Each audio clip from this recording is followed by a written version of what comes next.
ಮಹಾಲಕ್ಷ್ಮಿಯ ಚಿಂತಕರಿಗೆ ವಂದನೆಗಳು. ಭಗವಂತನ ವೈಭವದ ಸೃಷ್ಟಿ ಮೊತ್ತಮೊದಲ ಬಾರಿಗೆ, ಅದರಲ್ಲಿ ಮಹಾಲಕ್ಷ್ಮಿಯ ಬಹು ಬಿರುಸಿನ ಪಾತ್ರ.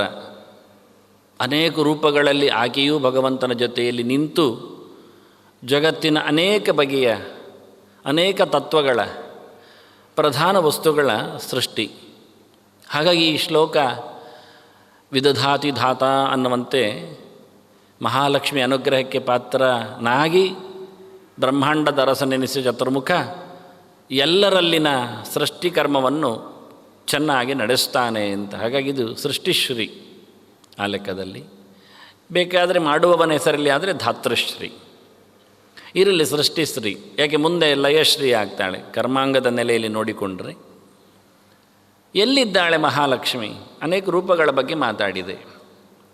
ಅದರ ನೈರಂತರ್ಯ ಎಲ್ಲಿದೆ ಅನ್ನುವುದಕ್ಕೆ ಒಂದು ಕ್ಲೂ ಅಷ್ಟೇ.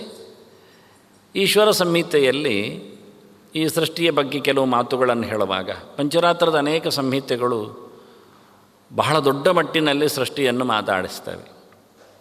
ಹಾಗೆ ಭಗವಂತನಿಂದಾಗಿ ಹೊರಗೆ ಬಂದಿರುವ ಚತುರ್ಮುಖನಿಗೆ ಇದೇ ರೀತಿಯಲ್ಲಿ ತೇನೇ ಬ್ರಹ್ಮಹೃದಯ ಆದಿಕವಯೇ ಅಂತ ಹೇಳಿಕೊಂಡಾಗೆ ಅಲ್ಲ, ಚತುರ್ಮುಖ ಬಂದಾಗ ಆತನಿಗೆ ಸೃಷ್ಟಿ ಮಾಡಲು ಭಗವಂತ ಆದೇಶ ಮಾಡುತ್ತಾನೆ. ಸೃಷ್ಟಿಗಾಗಿ ಚತುರ್ಮುಖ ತೊಡಗಿದಾಗ ಹೇಗೆ ಮಾಡಲಿ ಅಂತ ಅವನಿಗೆ ಯೋಚನೆಗಳು ಬರ್ತಾವೆ. ಅದಕ್ಕಾಗಿ ಮತ್ತೆ ದೇವರನ್ನೇ ಧ್ಯಾನಿಸ್ತಾನೆ, ತಪಸ್ಸುಗೈತಾನೆ. ಭಗವಂತ ಮತ್ತೆ ಕಾಣಿಸಿಕೊಂಡು ಹೇಳುತ್ತಾನೆ, ನೀನು ಸೃಷ್ಟಿಗಾಗಿ ಒದ್ದಾಟ ಪಡುವುದು ಬೇಡ, ಸಮಸ್ಯೆ ನಿವೃತ್ತಿಗಾಗಿ ನಿನಗೆ ನಾರಾಯಣ ಅಷ್ಟಾಕ್ಷರ ಮಂತ್ರ ಜಪ ಮಾಡಲಿಕ್ಕೆ ಹೇಳುತ್ತೇನೆ, ನೀನು ಅದನ್ನು ಪಡೆ ಅಂತ ಹೇಳಿ ನಾರಾಯಣ ಅಷ್ಟಾಕ್ಷರ ಮಂತ್ರ ಜಪವನ್ನು ಆರಂಭದಲ್ಲಿ ಚತುರ್ಮುಖನಿಂದ ಮಾಡಿಸ್ತಾನೆ ಸೃಷ್ಟಿಯ ಮೊದಲು. ಹಾಗೆ ಜಪ ಮಾಡಿಕೊಂಡು ತಪಸ್ಸನ್ನು ನಡೆಸಿ ಚತುರ್ಮುಖ ಗೆದ್ದು ಸೃಷ್ಟಿಯನ್ನು ಆರಂಭಿಸ್ತಾನೆ. ಇದು ಮೂಲಮಂತ್ರದ ಪ್ರಭಾವ, ಇದು ಮೂಲಮಂತ್ರ ಇಲ್ಲಿದೆ ಅಂತ ಸಂಹಿತೆ ಮುಂದುವರಿಸ್ತದೆ ಮತ್ತೆ ಮಾತುಗಳನ್ನು. ಅವನು ಹೇಗೆ ದೇವರನ್ನು ಕಂಡ ಅಂತ ದೇವರ ವೈಭವದ ಬಗ್ಗೆ ಮಾತಾಡ್ತಾರೆ. ಪರಿವಾರ ಸಮೇತನಾಗಿ ಭಗವಂತನನ್ನು ಕಂಡ ಕತೆ. ನಾರಾಯಣ ಅಷ್ಟಾಕ್ಷರ ಮಂತ್ರ ಜಪದ ಫಲಶ್ರುತಿಯನ್ನು ಕೇಳಿದರೆ ಸಪರಿವಾರನಾದ ನಾರಾಯಣನ ದರ್ಶನ. ಬಹಳ ದೊಡ್ಡ ಮಟ್ಟಿನಲ್ಲಿ ಎಲ್ಲ ಪಾರಿಷದರು ಇದ್ದಾರೆ. ಹೀಗೆ ನೋಡಿಕೊಂಡಿದ್ದಾನೆ. ಅದರಿಂದೇನಾಯಿತು, ನಾರಾಯಣ ಮಂತ್ರ ಆಚಾರ್ಯರ ಧ್ಯಾನದ ಪ್ರಕ್ರಿಯೆ ಹೇಳಿಕೊಟ್ಟ ಹಾಗೆ ಚಿಂತನೆ ಮಾಡಿಕೊಂಡಾಗೆ ಲಕ್ಷ್ಮೀಧರಾಭ್ಯಾಂ ಆಶ್ಲಿಷ್ಟ ಸ್ವಮೂರ್ತಿ ಗಣಮಧ್ಯಗ, ಇದು ಅಷ್ಟು ಸ್ಪಷ್ಟವಾದ ಅಲ್ಲಿ ಚಿಂತನೆ ಮೂಡದಿದ್ದರೂ ಭಗವಂತನ ವೈಭವಕ್ಕೇನು ಕಮ್ಮಿ ಇಲ್ಲ ಅಲ್ಲಿ. ಹೀಗೆ ನಾರಾಯಣ ಅನ್ನುವುದೇ ನೀರಿಗೆ ಆಸರೆಯಾಗಿ ನಿಂತವನು ದೇವರು ಅಂತ ಅರ್ಥದಲ್ಲಿ. ನಾರಾ ಅಂದರೆ ಲಕ್ಷ್ಮಿ. ಇದನ್ನೆಲ್ಲ ವ್ಯಾಖ್ಯಾನಕಾರರೆಲ್ಲ ಮುಟ್ಟಿದ್ದಾರೆ ಬಹಳಷ್ಟು ವೇದಾಂತದ ಹೊತ್ತಗೆಗಳಲ್ಲಿ. ನಾರಾಯ ಅಯನಂ ಅಂತ, ನಾರಾಲಕ್ಷ್ಮಿ ಅಂತ. ಭಗವಂತನನ್ನು ಯಾವತ್ತೂ ಆಶ್ರಯಿಸಿಕೊಂಡವಳು, ಹಾಗೆಯೇ ಭಗವಂತನಿಂದಾಗಿ ಪೂರ್ಣವಾದ ಮೆಚ್ಚುಗೆಗೆ ಆನಂದಕ್ಕೆ ಪಾತ್ರಳಾದವಳು, ನಿರಂತರವಾದ ಆನಂದಕ್ಕೆ. ಅಂದರೆ ತ್ರಿಕಾಲದಲ್ಲಿ ಅಂತ ಹೇಳಿಕೊಂಡಾಗೆ, ಭೂತದಲ್ಲಿ, ಭವಿಷ್ಯದಲ್ಲಿ ಮತ್ತು ವರ್ತಮಾನದಲ್ಲಿ ಅಂತ. ನಾವೆಲ್ಲ ಮೂರು ಕಾಲದಲ್ಲಿಯೂ ಅತೀತರಲ್ಲ, ದೋಷಾತೀತರಲ್ಲ. ಯಾಕೆ ಈಗಂತೂ ನಮಗೆ ದೋಷ ಇದೆ, ಹಿಂದೆ ಅಂತೂ ಖಂಡಿತ ಇದೆ, ಇನ್ನು ಮುಂದಕ್ಕೆ ದೋಷದಿಂದ ನಾವು ದೂರರಾಗ್ತೇವೆ ದೇವರ ದಯೆಯಿಂದ ಅಂತ. ಹಾಗೆ ಮಹಾಲಕ್ಷ್ಮಿ ಆಗಲ್ಲ. ಯಾವ ಕಾಲದಲ್ಲಿಯೂ ದುಃಖವನ್ನು ಅನುಭವಿಸದವಳು, ದೋಷದಿಂದ ದೂರ ಇದ್ದಾಳೆ. ಹಾಗಾಗಿ ಅವಳನ್ನು ನಾರಾ ಅಂತ ಭಗವಂತನಿಂದ ಪರಿಪೂರ್ಣವಾದ ಆನಂದಕ್ಕೆ ಪಾತ್ರಳಾಗಿ ನಿಂತವಳು. ನಿರಂತರವಾಗಿ ಭಗವಂತನ ಆಶ್ರಯಕ್ಕೆ ಪಾತ್ರಳಾಗಿ ನಾರಾ ಇದ್ದಾಳೆ. ಹಾಗಾಗಿ ನಾರಾಯಣ ಮಹಾಲಕ್ಷ್ಮಿಯ ಇನ್ನೇನಿದ್ದಾನೆ. ಈ ಚಿಂತನೆಯ ಜತೆಯಲ್ಲಿ ಚತುರ್ಮುಖನ ಸೃಷ್ಟಿ ಆರಂಭ ಆದದ್ದು. ಹೀಗಾಗಿ ಲಕ್ಷ್ಮಿ ಚತುರ್ಮುಖನ ಸೃಷ್ಟಿಯಲ್ಲಿ ಅನುಗ್ರಹ ಮಾಡಿದ್ದಾಳೆ ಎನ್ನುವುದಕ್ಕೆ ಒಂದು ಪ್ರಾಯೋಗಿಕವಾದ ಹಿನ್ನೆಲೆ ಕೊಟ್ಟೆ. ಹೊರಗಿನಿಂದ ಮಾತ್ರ ಅಲ್ಲ, ಅಭಯವರ ಮುದ್ರೆಯಿಂದ ಮಹಾಲಕ್ಷ್ಮಿ ನಿಂತಿದ್ದಾಳೆ ಹೇಳುವುದಲ್ಲ.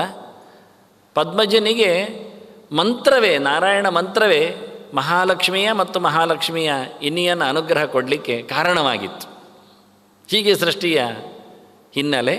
ಹೀಗೆ ಚತುರ್ಮುಖ ಶೇಷಾಹಿ ವೈರಿ ಶಿವ ಶಕ್ರ ಮನುಪ್ರಧಾನ ಚಿತ್ರೋರು ಕರ್ಮ ರಚನಂ ಯದವಾಂಗಲೇಶಮಾಶ್ರಿತ್ಯ ವಿಶ್ವಮಖಿಲಂ ವಿದಧಾತಿ ಧಾತ.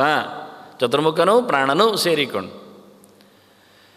ಹೀಗೆ ಚತುರ್ಮುಖನಿಂದಾದ ಸೃಷ್ಟಿಯಲ್ಲಿ ಶೇಷ ಬಂದಿದ್ದಾನೆ, ಗರುಡ ಬಂದಿದ್ದಾನೆ ಅಂತ ನೋಡಿಕೊಂಡೆವು. ಈಗ ಶಿವನು ಬಂದಿದ್ದಾನೆ ಅಂತ ಕೇಳಿ ಆಯಿತು.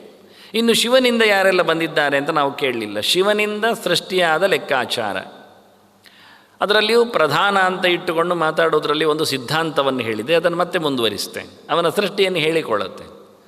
ಅವನು ತುಂಬ ಮಟ್ಟಿನ ಸೃಷ್ಟಿ ಮಾಡಿದ್ದರಿಂದ ಪ್ರಧಾನ ಅಂತ ಇಟ್ಟುಕೊಳ್ಳುವ.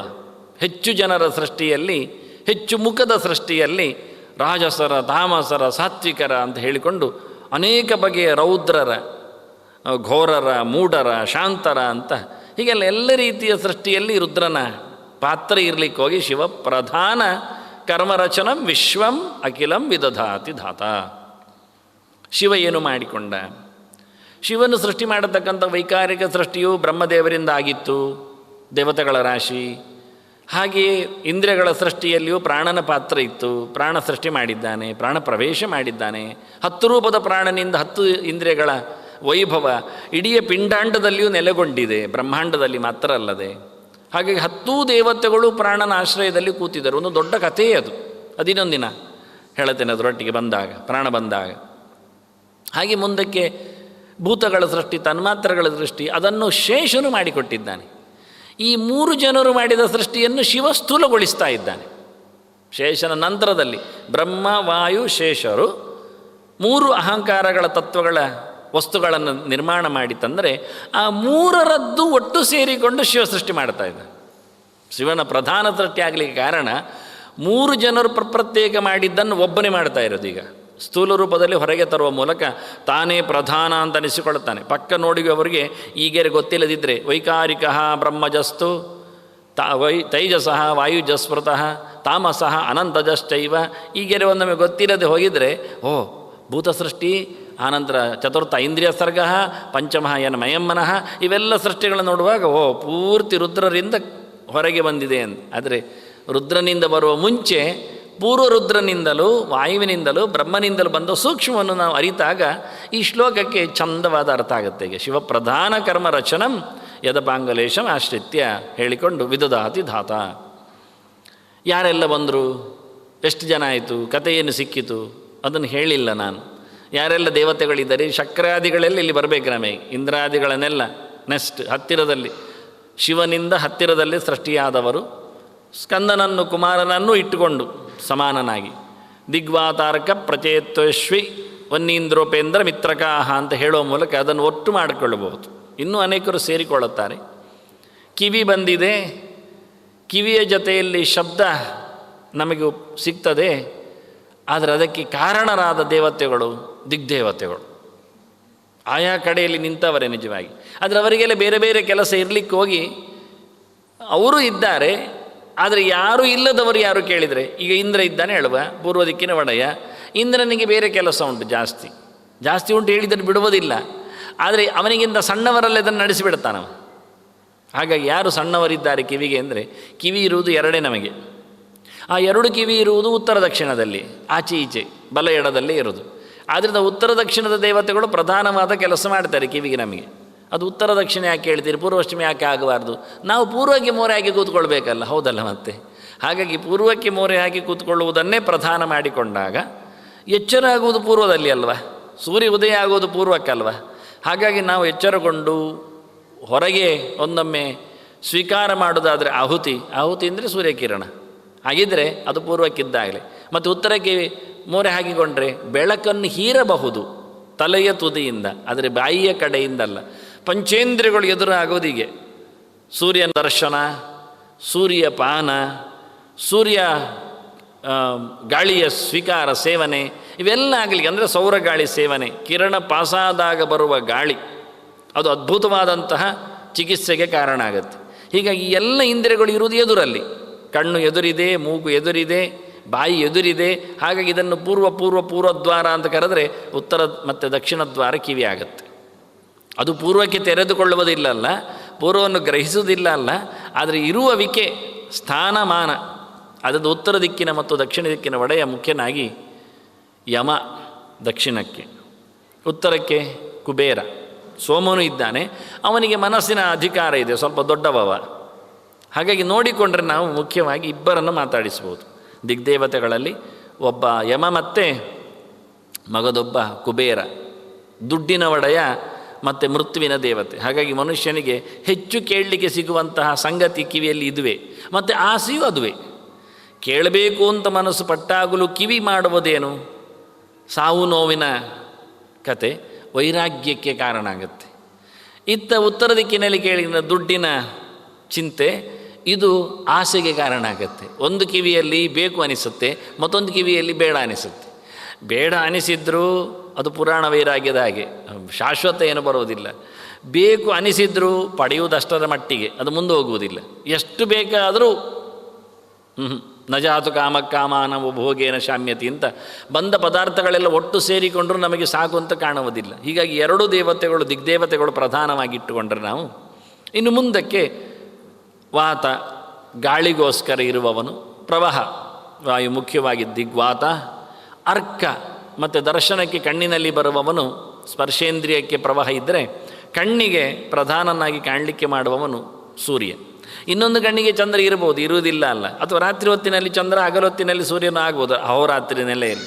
ಆದರೂ ಪ್ರಧಾನವಾಗಿ ಸೂರ್ಯನೇ ಎರಡೂ ಕಣ್ಣಲ್ಲಿ. ಅದರಿಂದ ನಾನು ನನ್ನ ಆಚಮನ ಪದ್ಧತಿಗೆ ಬಂದಾಗ ಪ್ರಮಾಣಗಳ ವಾಕ್ಯಗಳನ್ನೆಲ್ಲ ಕೊಟ್ಟು ಸೂರ್ಯಾಯ ನಮಃ ಸೂರ್ಯಾಯ ನಮಃ ಎರಡು ಕಣ್ಣಿಗೂ ನಿರ್ದೇಶ ಮಾಡಿದ್ದೇನೆ. ಕೆಲವರು ಕೇಳಿದ್ದು ಉಂಟು, ಅದೆಲ್ಲ ಚಂದ್ರ ಮರ್ತೋಯ್ತೋ ಚಂದ್ರ ತಪ್ಪಿತೋ ಅಂತ. ಪ್ರಮಾಣಗಳು ಮಾತಾಡಿವೆ ಅಂತ ಅಷ್ಟೇ ಸುಮ್ಮನೆ ಉತ್ತರ ಕೊಟ್ಟೆ ಕೇಳಿಕೊಂಡಾಗ. ಉಪನಿಷತ್ತುಗಳೆಲ್ಲ ಹೆಚ್ಚು ಕಡೆಯಲ್ಲಿ ಸೂರ್ಯನನ್ನೇ, ವೇದಗಳು ಮುಖ್ಯವಾಗಿ ವೇದಗಳ ಗೆರೆಗಳನ್ನೆಲ್ಲ ಹಾಕಿದ್ದೇನೆ ಅದರಲ್ಲಿ. ಹೀಗಾಗಿ ವೇದಗಳ, ಆರಣ್ಯಕಗಳ, ಸಂಹಿತೆಗಳ, ಪುರಾಣಗಳ ಎಲ್ಲ ಮಾತುಗಳು ನೋಡಿದಾಗ ಸೂರ್ಯನೇ ಕಣ್ಣಿಗೆ ಪ್ರಧಾನನಾದ ದೇವತೆಯಾಗಿ ಹೋಗ್ತಾನೆ. ದಿಗ್ವಾತಾರ್ಕ ಪ್ರಚೇತಸ್ಸು, ಪ್ರಚೇತಸ್ಸು ಅಂದರೆ ವರುಣ, ಅವನು ರಸನೇಂದ್ರಿಯಕ್ಕೆ ನಾಲಿಗೆಗೆ ಇದ್ದಾನೆ. ಅಶ್ವಿನಿ ದೇವತೆಗಳು ನಾಸತ್ಯ ದಸ್ತ್ರ ಅಂತ ಅವರಿಗೆ ಹೆಸರುಗಳು. ಇಬ್ಬರು ಎರಡು ಮೂಗಿನ ಹೊರಳೆಗಳಿಗೆ ಅಭಿಮಾನಿ ದೇವತೆಗಳಾಗಿ ಬರ್ತಾರೆ. ಹೀಗೆ ದಿಗ್ವಾತಾರಕ ಪ್ರಚೇತೋಶ್ವಿ ಎನ್ನುವುದು ಜ್ಞಾನೇಂದ್ರಿಯಗಳ ಐವರ ಒಡೆಯರು.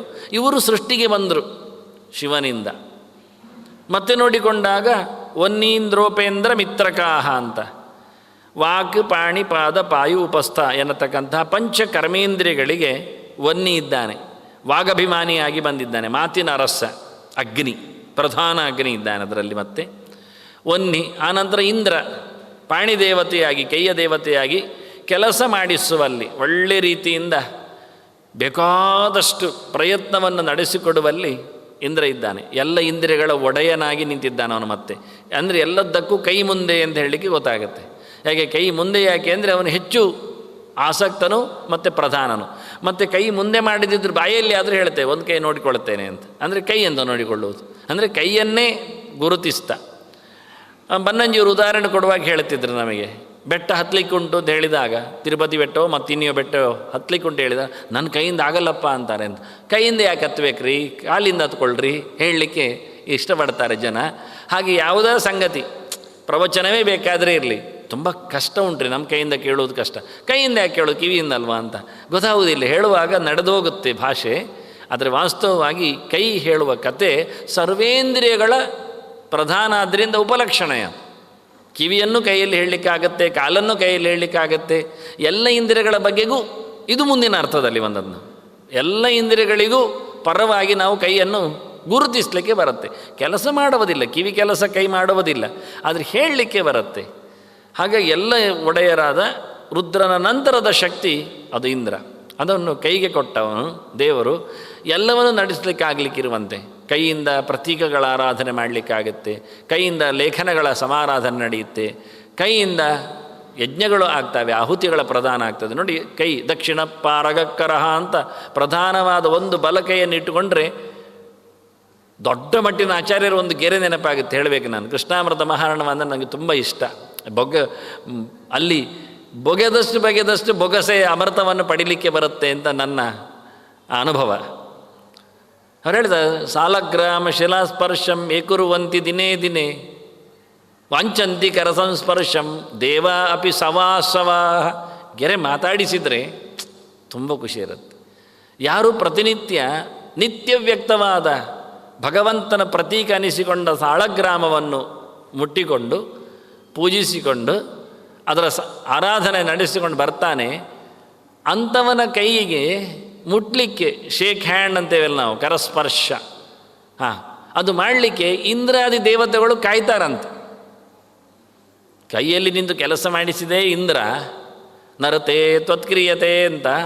ಆದರೆ ಆ ಮಾಡಿಸಿದ ಬಳಿಕದ ಸ್ಪರ್ಶಕ್ಕೆ ಇಂದ್ರಾದಿ ದೇವತೆಗಳೇ ಮಾರು ಹೋಗ್ತಾರಂತೆ. ಹಾಗಾದರೆ ಶಾಲಗ್ರಾಮದ ಮಹತ್ತಿಗೆ ಎಷ್ಟು, ಅದರ ಸ್ಪರ್ಶದ ವೈಭವ ಏನು, ಅದಕ್ಕೆ ದೇವತೆಗಳ ಪ್ರತಿಕ್ರಿಯೆ ಹೇಗೆ? ಇದು ಸುಮ್ಮನೆ ಅತಿಶಯೋಕ್ತಿಯಾದ ಗೆರೆಗಳಲ್ಲ. ಆಚಾರ್ಯರ ವಾಕ್ಯಗಳು, ಎತ್ತಿದ ಗೆರೆಗಳು, ವೇದವ್ಯಾಸರ ಆದೇಶಗಳು. ಹಾಗಾಗಿ ಪ್ರತಿಯೊಬ್ಬನೂ ಪ್ರತಿನಿತ್ಯವೂ ಮನೆಯಲ್ಲಿ ಆ ಪ್ರತೀಕವನ್ನು, ನಿತ್ಯ ಪ್ರತೀಕ ಅದು ಭಗವಂತನ, ಅದಕ್ಕೆ ಆವಾಹನೆ ಬೇಡ, ವಿಸರ್ಜನೆ ಬೇಡ. ಅದು ಮತ್ತು ಕೆಲವರಿಗೆಲ್ಲ ಹೆದರಿಕೆ, ಅದು ಎಲ್ಲಿ ಆದರೂ ಇದ್ದರೆ ಅದಕ್ಕೆಲ್ಲ ನೈವೇದ್ಯ ಆಗಬೇಕು. ಮತ್ತು ನಿಮ್ಮ ಹೊಟ್ಟೆಗೆ ನೈವೇದ್ಯ ಬೇಡ. ನಿಮ್ಮ ಹೊಟ್ಟೆ ನೋಡುವಾಗ ದೊಡ್ಡ ಶಾಲಿಗ್ರಾಮದಾಗೆ ಕಾಣ್ತದೆ, ಮತ್ತು ಸುಮಾರು ಬಾಯಿ ಉಂಟು ಅದಕ್ಕೆ. ಮತ್ತು ನೋಡುವಾಗ ಚಕ್ರಗಳು ಎಲ್ಲಿಯೋ ಇರ್ಬೋದು, 6-7 ಚಕ್ರಗಳೊಂದು ಗ್ಯಾರಂಟಿ ಮುಟ್ಲಿಕ್ಕೆ ಹೋದರೆ. ಹೀಗೆ ಚಕ್ರಗಳಿದ್ದ ನಮ್ಮ ಹೊಟ್ಟೆಯೇ ದೊಡ್ಡ ಶಾಲಗ್ರಾಮ ಇರುವಾಗ ಅದಕ್ಕೆ ನೈವೇದ್ಯ ಆಗ್ತದೆ ಅಂದರೆ ಮನೆಯಲ್ಲಿ ಯಾಕೆ ಇರಬಾರ್ದು? ಮಡಿಮೇಲಿಗೆ ಪ್ರಶ್ನೆ ಕೆಲವರಿಗೆ, ಮುಟ್ಟುತ್ತೇವೆ ಅಂತ ಹೇಳಿಕೊಂಡು ಹೆದರಿಕೆ. ಎಲ್ಲದಕ್ಕೂ ಹೆದರಬೇಕು. ನಾನು ಹೇಳೋದಾದರೆ ಈಗ ನೋಡಿ, ಎಲ್ಲದಕ್ಕೂ ಕೈ ತೊಳೆಯುವುದಿಲ್ವಾ, ಹೆದರುವುದಿಲ್ವಾ? ಹಾಗೆ ಎಲ್ಲದಕ್ಕೂ ಹೆದರಬೇಕು. ಹಾಗಿದ್ರೆ ಇದಕ್ಕೊಂದು ಮಾತ್ರ ಅಲ್ಲ, ದೇವರ ಪೂಜೆಗೆ ಮಾತ್ರ ಅಲ್ಲ, ಸುಳ್ಳು ಹೇಳುವುದಕ್ಕೂ ನಾಲಿಗೆಯಲ್ಲಿ ಎಲ್ಲಿಯಾದರೂ ಕೊರೋನಾ ಬರುತ್ತಾ ಹೆದರಬೇಕು ನಾವು. ಅಪ್ರಾಮಾಣಿಕ ಚಿಂತನೆಗೆ ಹೆದರಿಕೊಳ್ಳಬೇಕು. ಮತ್ತು ಆಗ ಇದಕ್ಕೆಲ್ಲ ನಿರ್ಭಯವಾಗಿ ನಾವಿದ್ದರೆ ಧರ್ಮಕ್ಕೆ ಯಾಕೆ ಹೆದರಬೇಕಾಗತ್ತೆ? ನಾವು ಮಾಡೋದು ಒಳ್ಳೆಯ ಉದ್ದೇಶದಿಂದ ಅನ್ನೋ ಯೋಚನೆ ಇದ್ದರೆ, ನಾವು ಏನು ತಿನ್ನುತ್ತೇವೆಯೋ, ಯಾವುದನ್ನು ನಡೆಸಿಕೊಡ್ತೇವೆ, ಅದನ್ನೇ ದೇವರೆದುರಿಡಿದು ಕೈ ಮುಗಿಲಿಕ್ಕೆ. ಕಷ್ಟ ಆಗುವುದಾದರೆ ಅಡಿಗೆ ಮನೆಯಲ್ಲೇ ಕೈ ಮುಗಿಬೋದು. ಮನೆಗೆ ಈಚೆ ತರುವುದು ಕಷ್ಟ ಆಗುತ್ತೆ. ಆದರೆ ಎಲ್ಲಿ ನಾವು ಮಾಡ್ತೇವೆಯೋ, ಏನನ್ನು ನಡೆಸ್ತೇವೆಯೋ, ನಮ್ಮ ಏನು ಹೊಟ್ಟೆಗೆ ಹೋಗುತ್ತೋ, ನಮ್ಮ ಒಳಗಿನ ಚಕ್ರ ಸ್ವರೂಪನಾದ ಹೊಟ್ಟೆ ಶಾಲಗ್ರಾಮಕ್ಕೆ ಏನು ಹೋಗುತ್ತೋ ಅದು ಬಾಹ್ಯವಾದ ಶಾಲಿಗ್ರಾಮಕ್ಕೂ ಅರ್ಥ ಆಗುತ್ತೆ, ತಪ್ಪುವುದಿಲ್ಲ. ನಡೆಸಲೇಬೇಕು. ದೊಡ್ಡ ದುರಂತ ಅಂದರೆ ಇವತ್ತು ಅದನ್ನು ಹೆಂಗಸರಿಟ್ಟುಕೊಂಡು, ಅಂದರೆ ಗಂಡು ಮಕ್ಕಳೇ ಮನೆಯಲ್ಲಿಲ್ಲ ಅಂಥ ಕಡೆಯಲ್ಲಿ ಅಂತ ಹೇಳುವಾಗ, ಗಂಡಸರು ಇಲ್ವಾ ಹೇಳುವಾಗ ಅದು ಮೌನ ಅವರದ್ದು. ಗಂಡಸರು ಇಲ್ಲ ಹೇಳೋದಿಲ್ಲ ಅವರು, ಗಂಡು ಮಕ್ಕಳಿಲ್ಲ ಹೇಳ್ತಾರೆ. ಮತ್ತು ಗಂಡಸರಿದ್ದಾರಲ್ಲ, ಹೌದು ಗಂಡ ಇದ್ದಾನೆ, ಅವ್ರು ಮಾಡಲಿಕ್ಕೆ ಹೇಳೋದಿಲ್ಲ. ಇದೇ ಕಷ್ಟ ನಮ್ಮದು. ಕೇಳೋದಿಲ್ಲ ಎನ್ನುವುದರಿಂದ ನಾವು ತೀರ್ಥವನ್ನು ಕಳ್ಕೊಳ್ತೇವೆ, ದೇವರ ಸ್ಪರ್ಶವನ್ನು ಕಳ್ಕೊಳ್ತೇವೆ. ನಮ್ಮನ್ನು ದೇವತೆಗಳು ಮುಟ್ಟುವುದಿಲ್ಲ. ಯಾಕೆಂದರೆ ನೀವು ದೇವರನ್ನು ಮುಟ್ಟಲಿಲ್ಲ ಅಂತ. ನೀವು ದೇವರನ್ನು ಮುಟ್ಟಿ ಆಗ ರಮೆ ಮುಡ್ತಾಳೆ, ರಮೆ ಮುಟ್ಟಿರಿ ಎಲ್ಲ ತತ್ವಾಭಿಮಾನಿಗಳು ಮುಡ್ತಾರೆ. ಹಾಗಾದರೆ ನಿಮ್ಮನ್ನೆಲ್ಲರೂ ಕೇಳುತ್ತಾರೆ. ನಾವು ಅದನ್ನು ಮೊದಲು ಮಾಡಿಕೊಳ್ಳಿಕ್ಕೆ ಇದು ಬಹಳ ಸುಂದರವಾದ, ಅಂದರೆ ಕೈಯ ಮೇಲಿನ ಪ್ರಭುತ್ವವನ್ನು ಸಾರುವ ಒಂದು ದೊಡ್ಡ ಗೆರೆ. ಅದು ಮಾತ್ರ ಅಲ್ಲ, ಅದರಲ್ಲಿ ಎಷ್ಟೋ ಅವಾಂತರ ವಿಷಯಗಳಿವೆ. ನಾನು ಪ್ರಧಾನ ಎತ್ತಿಕೊಂಡಾಗ ವಾಸವಾಹ ಅಂತ, ವಾಸವ ಶಬ್ದ ದೇವತೆಗಳಿಗೆ ಕಾಮನ್. ಪ್ರಧಾನ ಇಂದ್ರನೂ ಇದ್ದಾನೆ ವಾಸವ ಅಂತ. ಹಾಗೆ ವಸಂತಿ ಅಂತ ಹೇಳುವ ಮೂಲಕ ಸುತ್ತಮುತ್ತಲು ಇರುವುದರಿಂದ, ಮುತ್ತಿಗೆ ಹಾಕಿಕೊಂಡು ಕೂತೋದ್ರಿಂದ, ಕೋಟಿಗಟ್ಟೆ ದೇವತೆಗಳಿಗೆ ಕೆಲಸ ಇರುವುದರಿಂದ, ಅದರಿಂದ ಎಲ್ಲ ದೇವತೆಗಳು ಕಾಯ್ತಾರೆ ನಿಮ್ಮನ್ನು ಆಲಿಂಗನೆ ಮಾಡಲಿಕ್ಕೆ, ಮುಟ್ಟಿಕೊಳ್ಳಿಕ್ಕೆ, ನಿಮ್ಮ ಕೈ ಮೇಲೆ ಇಷ್ಟಪಡಲಿಕ್ಕೆ, ಅಂದರೆ ಸ್ಪರ್ಶಕ್ಕೆ ಅಂತ. ಅಯಮ್ಮೆ ಹಸ್ತೋ ಭಗವಾನ್ ಅಂತ ಆಗಲಿಕ್ಕೆ ಬಹಳ ಎತ್ತರ. ಅಂದರೆ ನಾವು ಟಚ್ ಹೀಲಿಂಗ್ ಮಾಡಿಕೊಳ್ಳಲಿಕ್ಕೆ ಬರುತ್ತೆ. ನಾವೇ ಕೈಯಲ್ಲಿ ಸಾಮರ್ಥ್ಯವನ್ನು ಅಭಿವೃದ್ಧಿಗೊಳಿಸಲಿಕ್ಕಾಗತ್ತೆ ಕೇವಲ ಶಾಲಿಗ್ರಾಮದ ಸ್ಪರ್ಶದಿಂದ, ಆರಾಧನೆಯಿಂದ, ಅದರ ತೀರ್ಥ ಪ್ರಾಶನದಿಂದ, ಪೂಜೆಯಿಂದ, ಪುರಸ್ಕಾರಗಳಿಂದ. ಹೀಗೆ ಇಂದ್ರನ ಬಗ್ಗೆ ಮಾತಾಡುವಾಗ ಕೈಗೊಂದು ಜಾಗ ತೋರಿಸಿದೆ ಅಷ್ಟೇ. ಒನ್ನಿ ಇಂದ್ರ, ಉಪೇಂದ್ರ, ಕಾಲಿಗೆ ಮತ್ತು ಕಿವಿ ಮೂಗಿನಾಗಿ ಎರಡಲ್ವ, ಅಲ್ಲಿ ಮತ್ತೆ ಇಬ್ಬರಿದ್ದಾರೆ, ಶಂಭು ಮತ್ತು ಜಯಂತ ಅಂತ ಇಂದ್ರನ ಪುತ್ರರು, ಇಂದ್ರನ ಮಕ್ಕಳು. ಮತ್ತು ಹೆಚ್ಚಿನ ಶಕ್ತಿಯುತವಾಗಿ ದೇವರ ಪ್ರವೇಶ ಇರಲಿಕ್ಕೆ ಹೋಗಿ ತಮ್ಮ ಪ್ರಪದಾಭ್ಯಾಂ ಪ್ರಾಪದ್ಯದ ಬ್ರಹ್ಮೇಮಂ ಪುರುಷಂ ಹೇಳಿಕೊಂಡು ದೇವರು ಒಳಗೆ ಹೋದ ಜಾಗ ಅಂತ ಹೇಳಿಕೊಂಡು ಪಾದಕ್ಕೆ ಹೆಚ್ಚು ಮಹತ್ತಿಗೆ ಇದೆ. ಆದ್ದರಿಂದ ಅಲ್ಲಿ ಕೂತ ಇಂದ್ರನ ಪುತ್ರರಲ್ಲಿ ಭಗವಂತನ ವಿಶೇಷ ಪ್ರವೇಶ ಇದೆ. ಅದು ವಿಷ್ಣು ಶಬ್ದದಿಂದಲೇ ಕೂತಿದೆ. ಆದ್ದರಿಂದಲೇ ಪುನಂತು ಮಾಂ ಬ್ರಾಹ್ಮಣ ಪಾದ ಪಾಂಸವಹ ಅಂತ ಹೇಳಿದು, ತಿಳಿದವನ ಕಾಲಿನ ಧೂಳು ಮನೆಯೊಳಗೆ ಬರಲಿ, ನಮ್ಮನ್ನು ಪಾವನಗೊಳಿಸಲಿ ಅಂತ ಪ್ರಾರ್ಥಿಸಿಕೊಳ್ಳುವ ರೀತಿ ಅದು. ಭಗವಂತನ ಎಚ್ಚರವುಳ್ಳವನು ಮೈತುಂಬ ಭಗವನಮಯನಾಗಿರ್ತಾನೆ. ದುಡ್ಡಿನ ಎಚ್ಚರವುಳ್ಳವನು ಮೈತುಂಬ ಕಾಂಚನಮಯ ಆಗುವುದಿಲ್ವ? ಹೆಣ್ಣಿನ ಬಗ್ಗೆ ಯಾವತ್ತು ಯೋಚಿಸಿಕೊಳ್ಳುವವನು ಕಾಮಿನಿಮಯ ಆಗುವುದಿಲ್ವ? ಮಯಮಯ ಒಟ್ಟಾರೆ. ಹಾಗಾಗಿ ಭಗವದೆಚ್ಚರವುಳ್ಳವನು ಭಗವನ್ಮಯ ಸರಿಯೇ, ಇದರಿಂದ ಗಂಟೇನು ಹೋಗುವುದಿಲ್ಲ. ಅವನು ದೇವರಾಗ್ತಾನೆ ಹೇಳ್ತಾನೆ, ದೇವರಾಗಲಿಲ್ಲ. ಮತ್ತು ದೇವರು ಮಯ ಆಗಿದ್ದಾನೆ. ನಾವು ಒಂದು ಕಬ್ಬಿಣದ ಉಂಡೆಗೆ ಬೆಂಕಿ ಕೊಟ್ಟರೆ ಅದು ಇಡೀ ಬೆಂಕಿ ಮಯ ಆಗಿದೆ, ವನ್ಯಮಯ, ಎಲ್ಲಿ ಮುಟ್ಟಿದರಲ್ಲಿ ಬಿಸಿಯೇ. ಹಾಗೆ ಭಗವದೆಚ್ಚರವನ್ನು ಪಡೆದವನಿಗೆ ಎಲ್ಲೆಂದರಲ್ಲಿ ನೋಡಿದರೂ ದೇವರೇ ಅವನ ಮೈಯಲ್ಲಿ, ಉಳಿದವರಿಗೆ ಹಾಗೆ ಶಕ್ತಿ ಕಾಣುತ್ತೆ. ಹಾಗೆ ಆಗುವಂತಾಗಲಿ ಅಂತ ಹೇಳಿಕೊಂಡು ಭಗವಂತ ಪ್ರವೇಶ ಮಾಡಿ ವಿಶೇಷವಾದಂತಹ ತನ್ನ ಎಚ್ಚರವುಳ್ಳವರಲ್ಲಿ, ಯಾಕೆಂದರೆ ಅವನಿಗೆ ತುಂಬ ಆಸೆ ಅಂತೆ, ಅವನಿಗೆ ಮತ್ತಾರಿಲ್ಲ ನೋಡಿ, ಇಲ್ಲ ಅಂತ ಕೊರಗು ಅಲ್ಲ ಅವನಿಗೆ, ಅದಕ್ಕೆ ಹೇಳಿದ್ದಾನೆ ವಿಶೇಷ ಆಸೆ ಅಂತ, ಆಸಕ್ತಿಯಿಂದ. ಪ್ರೇಷ್ಠತಮಾಯಮೆ ಅಂತ ಆಚಾರ್ಯ ಹೇಳೋದಿಲ್ವ, ನನಗೆ ತುಂಬ ತುಂಬ ತುಂಬ ಇಷ್ಟ ಅಂತ. ಅದೆಂಥದ್ದು ಕತೆ, ಅದು ಹಾಗೆ ಹೇಳುವ ರೀತಿ ಅದು. ಹಾಗೆ ದೇವರು ಯಸ್ತಾ ವಿಜಾನ ಸಪಿ ದುಷ್ಪಿತಾ ಸತ್ ಅಂದ, ಯಾರು ನನ್ನ ಬಳಿಗೆ ನನ್ನ ವಿಷಯ ತಿಳ್ಕೊಳ್ಳುತ್ತಾನೆ ಅವನು ನನ್ನಪ್ಪ ಅಂದ. ಯಾರು ನನ್ನನ್ನು ಜನಕ್ಕೆ ಇಂಟ್ರೊಡ್ಯೂಸ್ ಮಾಡ್ತಾನೆ, ಪರಿಚಯಿಸ್ತಾನೆ, ಹೇಳಿಕೊಂಡು ಬರ್ತಾನೆ ಅವನು ನನ್ನಪ್ಪ ಅಂದ. ಹೇಗೆ ಅಪ್ಪ ಕೆಲಸ ಏನು ಮಾಡ್ತಾನೆ, ತಂದೆಯಾದವ ಮಕ್ಕಳನ್ನು ಸಮಾಜಕ್ಕೆ ಪರಿಚಯಿಸ್ತಾನೆ, ತಿದ್ದಿ ತೀಡಿ ಬೋಧೆ ಕೊಟ್ಟು ಏನೋ ಹಿಡಿಸಿ ಲೋಕಕ್ಕೆ ಅವನನ್ನು ಸಮರ್ಪಣೆ ಮಾಡ್ತಾನೆ. ಹಾಗಾಗಿ ನನ್ನನ್ನು ಯಾರು ತಿಳಿಸಿ ಲೋಕಕ್ಕೆ ಸಮರ್ಪಣೆ ಮಾಡಿ ಪ್ರತಿಷ್ಠೆಗೈತಾನೆ ಅವನು ನನ್ನಪ್ಪ ಅಂತ ಹೇಳಿಬಿಟ್ಟವನು, ನನಗೆ ಖುಷಿಯಾಗತ್ತೆ ಅಂತ. ಬಾಂಧವಿಕ ಪ್ರಜ್ಞೆಯಲ್ಲಿ ಮಾತಾಡಿದ್ದವ, ನನ್ನನ್ನು ತಂದವನು ಅಂತ, ತಂದೆ ಅಂತ. ದೇವರಿಗೆ ಯಾರು ತಂದೆ ಇಲ್ಲ, ತರಬೇಕಾಗಿಲ್ಲ, ದೇವರೇ ಪ್ರತಿಷ್ಠೆ ಆಗ್ತಾನೆ, ಆಗಿಕೊಂಡೇನಾಗಬೇಕಾಗಿಲ್ಲ ದೇವರಿಗೆ. ಆದರೆ ಒಂದು ಹೆಮ್ಮೆ ಪಡ್ತಾನೆ, ಮಕ್ಕಳು ಮಾಡಿದ ಕೆಲಸವನ್ನು ಪ್ರೈಸ್ ಮಾಡುವ ರೀತಿ, ನೀನು ನನ್ನಪ್ಪ ಭಾರಿ ಚೆನ್ನಾಗಿದೆ ಅಂತ ಹೇಳಿಕೊಂಡಾಗಿ ದೇವರು ಭಕ್ತನನ್ನು ಗೌಜಿ ಮಾಡಿ ಹೆಮ್ಮೆ ಪಡುವಂತೆ ಮಾಡುತ್ತಾನೆ. ಹೀಗೆ ವನ್ನೇಂದ್ರೋಪೇಂದ್ರ ಮಿತ್ರ ಕಾಹ, ಬಾಯಿ ಉಪಸ್ಥಗಳಿಗೆ ಮಿತ್ರ ಅನ್ನತಕ್ಕಂಥ ಒಬ್ಬ ಆದಿತ್ಯ ಮಗ. ಶನ್ನೋ ಮಿತ್ರ ಶಂ ವರುಣ ಅನ್ಲಿ ಬರ್ತಾನವನು. ಮಿತ್ರ ಎನ್ನುವುದು ಮಿತಿಮ್ರಾತಿ ಅಂತ, ಎಚ್ಚರ ಕೊಡುವವನು ಅಂತ. ಪಾಯೋದು ಟೈಮಿಗೆ ಸರಿಯಾಗಿ ನಮಗೆ ನೋಡಿ ಎಚ್ಚರ ಕೊಡುತ್ತೆ. ಮಲಮೂತ್ರ ವಿಸರ್ಗಕ್ಕೆ ಅದು ಹೇಳಬೇಕಾಗಿಲ್ಲ, ಅದು ಅಲ್ರಾಮ್ ಇದ್ದಾಗಿ ಒಂದು ದೃಷ್ಟಿಯಿಂದ. ಎಲ್ಲಿ ಹೇಗಿದ್ದರೂ ಸಹ ಏನೋ ಪ್ರಜ್ಞೆ ಸಹಸೂತ್ರ ಇಲ್ಲದವನಿಗೆ ಮಾತ್ರ ಅದು ತೊಂದರೆ, ಅದು ರೋಗ ಆಗುತ್ತೆ ಆ ಲೆಕ್ಕದಲ್ಲಿ. ಹಾಗಾಗಿ ಮಿತ್ರ ಇದ್ದಾನೆ ಅಂತ ಎಚ್ಚರ ಕೊಡ್ತಾ ಇರ್ತಾನೆ, ಹೇಳುತ್ತಾ ಇರ್ತಾನೆ, ವ್ಯವಸ್ಥೆ ಮಾಡ್ತಾನೆ. ಹೆಚ್ಚು ಕುಡಿಯೋದಾಗಿ ಹೆಚ್ಚು ತಿನ್ನೋದಾಗಿಯೂ ಎಚ್ಚರ ಕೊಡ್ತಾನೆ. ಆದರೆ ನಾವು ನೆಗ್ಲೆಕ್ಟ್ ಮಾಡ್ತೇವೆ ಅನ್ನೋದು ಮತ್ತಿನ ವಿಷಯ. ಕೊನೆಗೆ ಅಂದರೆ ದಕ್ಷ ಪ್ರಜಾಪತಿ, ದಕ್ಷ ಇದ್ದಾನೆ. ಹೀಗೆ ಪಾಯು ಉಪಸ್ಥಗಳಿಗೆ ಅವನು ಸೃಷ್ಟಿಯ ಬಿತ್ತರದಲ್ಲಿ ಬಹಳ ಎತ್ತರದಲ್ಲಿ ಕೂತದ್ರಿಂದ ಪ್ರಜಾಪತಿ ಅಭಿಮಾನಿಯಾಗಿ ಅಲ್ಲಿ ಬಂದಿದ್ದ ನಡು ಅಂಗಕ್ಕೆ. ಹೀಗಾಗಿ ಮಿತ್ರಕಾಹ ಪಾಯು ಉಪಸ್ಥ, ವಾಕ್ ಪಾಣಿ ಪಾದ ಪಾಯು ಉಪಸ್ಥ ಅಂತ. ಹೀಗೆ 5 ಕರ್ಮೇಂದ್ರಿಯಗಳಿಗೆ ಈ ದೇವತೆಗಳು ಅಂದರೆ ದಕ್ಷ ಸಮೇತ ನೋಡಿ, ಚತುರ್ಮುಖನಿಂದ ಸೃಷ್ಟಿಯಾದದ್ದು ದಕ್ಷ ನಮಗೆ ಗೊತ್ತು, ಅದು ಮತ್ತೊಮ್ಮೆ ಹೇಳ್ತೇನೆ ಹೇಳುವಾಗ. ಇನ್ನು ಹೊರಗಿನ ಸೃಷ್ಟಿಯಲ್ಲಿ ಬರಲಿಕ್ಕೆ ಉಂಟು, ಇನ್ನೂ ಆಗಲಿಲ್ಲ, ಮನು ಪ್ರಧಾನ ಹೇಳುವಲ್ಲಿ. ಆದರೆ ಮೊದಲೇ ನೋಡಿ ಇಲ್ಲಿ ಹೇಳುವಾಗ ಶಿವನ ಸೃಷ್ಟಿಯ ರಾಶಿಯಲ್ಲಿ ಅವನು ಸೇರಿಕೊಂಡ, ವೈಕಾರಿಕ ಸೃಷ್ಟಿಯಲ್ಲಿ. ಅದಕ್ಕೆ ನಾನು ವೈಕಾರಿಕ ಬ್ರಹ್ಮನಿಂದ ಆಗಿತ್ತು ಅಂತ ಹೇಳಿ ಹೆಸರು ಹೇಳಲಿಲ್ಲ, ಇವರನ್ನೆಲ್ಲ ಹೆಸರು ಅಲ್ಲಿ ಸಿಕ್ಕಿಸ್ಲಿಕ್ಕೆ. ಮೊದಲು ಸೃಷ್ಟಿಯಾದದ್ದು ಚತುರ್ಮುಖನಲ್ಲಿ, ಮತ್ತೆ ಸೃಷ್ಟಿಯಾದದ್ದು ಇಲ್ಲಿ. ಆದರೆ ಹೆಚ್ಚು ಪ್ರಸಿದ್ಧಿಯಾಗುವುದು ಇಲ್ಲಿ ಬಂದ ನಂತರವೇ, ಅಲ್ಲಿ ಬರುವುದಿಲ್ಲ. ಮೊದಲು ಬಂದವರದ್ದೆಲ್ಲ ಹೇಳಲಿಕ್ಕೆ ಹೆಚ್ಚು ಹೋಗುವುದಿಲ್ಲ. ಸ್ಥೂಲ ಆದಾಗಲೇ ಅವರನ್ನು ಗುರುತಿಸ್ತಾರೆ. ಅದರಿಂದ ಶಿವನ ಸೃಷ್ಟಿಯಲ್ಲೇ ನಾವು ಪ್ರಧಾನ ಸೃಷ್ಟಿ ಅಂತ ಕರೆದು ಬಿಟ್ಟೆವು. ಯಾಕೆ ದ ಎಂಡ್ ಅಂತ, ಅವನಿಂದಾಗಿ ಕೊನೆಯಾಯಿತು ಅಂತ, ಅದಕ್ಕೊಂದು ಛಾಪು ಬಂತು ಅಂತ. ಆ ಅಹಂಕಾರದ ಭಾವಗಳ ಪುಷ್ಟಿಯಲ್ಲಿ ಕಾಣುತ್ತದೆ ಒಬ್ಬೊಬ್ಬರಲ್ಲಿ, ಸಾತ್ವಿಕ ರಾಜಸವಾಗಿ ಅಂತ ಹೇಳಿ. ಹೀಗೆ ಇಂದ್ರಿಯಗಳು ಎಲ್ಲ, ಇಂದ್ರಿಯಗಳ ಹೆಸರು ಹೇಳಿದೆ.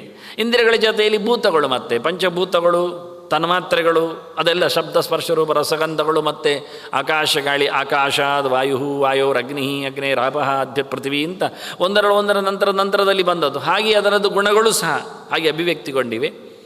ಮುಖ್ಯವಾಗಿ ಆಕಾಶಕ್ಕೆ ಅಭಿಮಾನಿ ವಿನಾಯಕ ಇಲ್ಲಿ ಸಿಕ್ಕಿದ. ಎಲ್ಲಿದ್ದಾನೆ ಅಂತ ಶಿವನ ಪುತ್ರ ವಿನಾಯಕ ಎಲ್ಲಿ ಬಂದದ್ದು, ಇಲ್ಲಿ ಬಂದದ್ದು. ಮತ್ತು ನಮಗೆ ಗಣಪತಿ ಎಲ್ಲ ಎಲ್ಲಿಯೂ ಸೃಷ್ಟಿಯಾದಾಗೆ ಕೇಳ್ತದಲ್ಲ. ಅಂತೂ ಚೌತಿ ಬರಬೇಕು, ಎಲ್ಲೆಡೆ ಗಣಪತಿಯ ಕತೆ ಅಂತೂ ಬ್ರಾಡ್ಕಾಸ್ಟ್ ಆಗ್ತಾ ಇರ್ತದೆ. ಅದು ಹಾಡಿನ ಮೂಲಕವೂ ಆಗ್ತಾ ಇರ್ತದೆ. ಪಾರ್ವತಿ ಸ್ನಾನಕ್ಕೆ ಹೋಗುವುದು, ಆಗ ಸ್ನಾನ ಮಾಡಲಿಕ್ಕೆ ಹೋದಾಗ ಅವಳಿಗೆ ಮುಜುಗರ ಆಗುವುದು. ಕೈಲಾಸದಲ್ಲೇ ಇದ್ದಾಳು ಅವಳು, ತಾಯಿ ಮನೆಯಲ್ಲೆಲ್ಲ.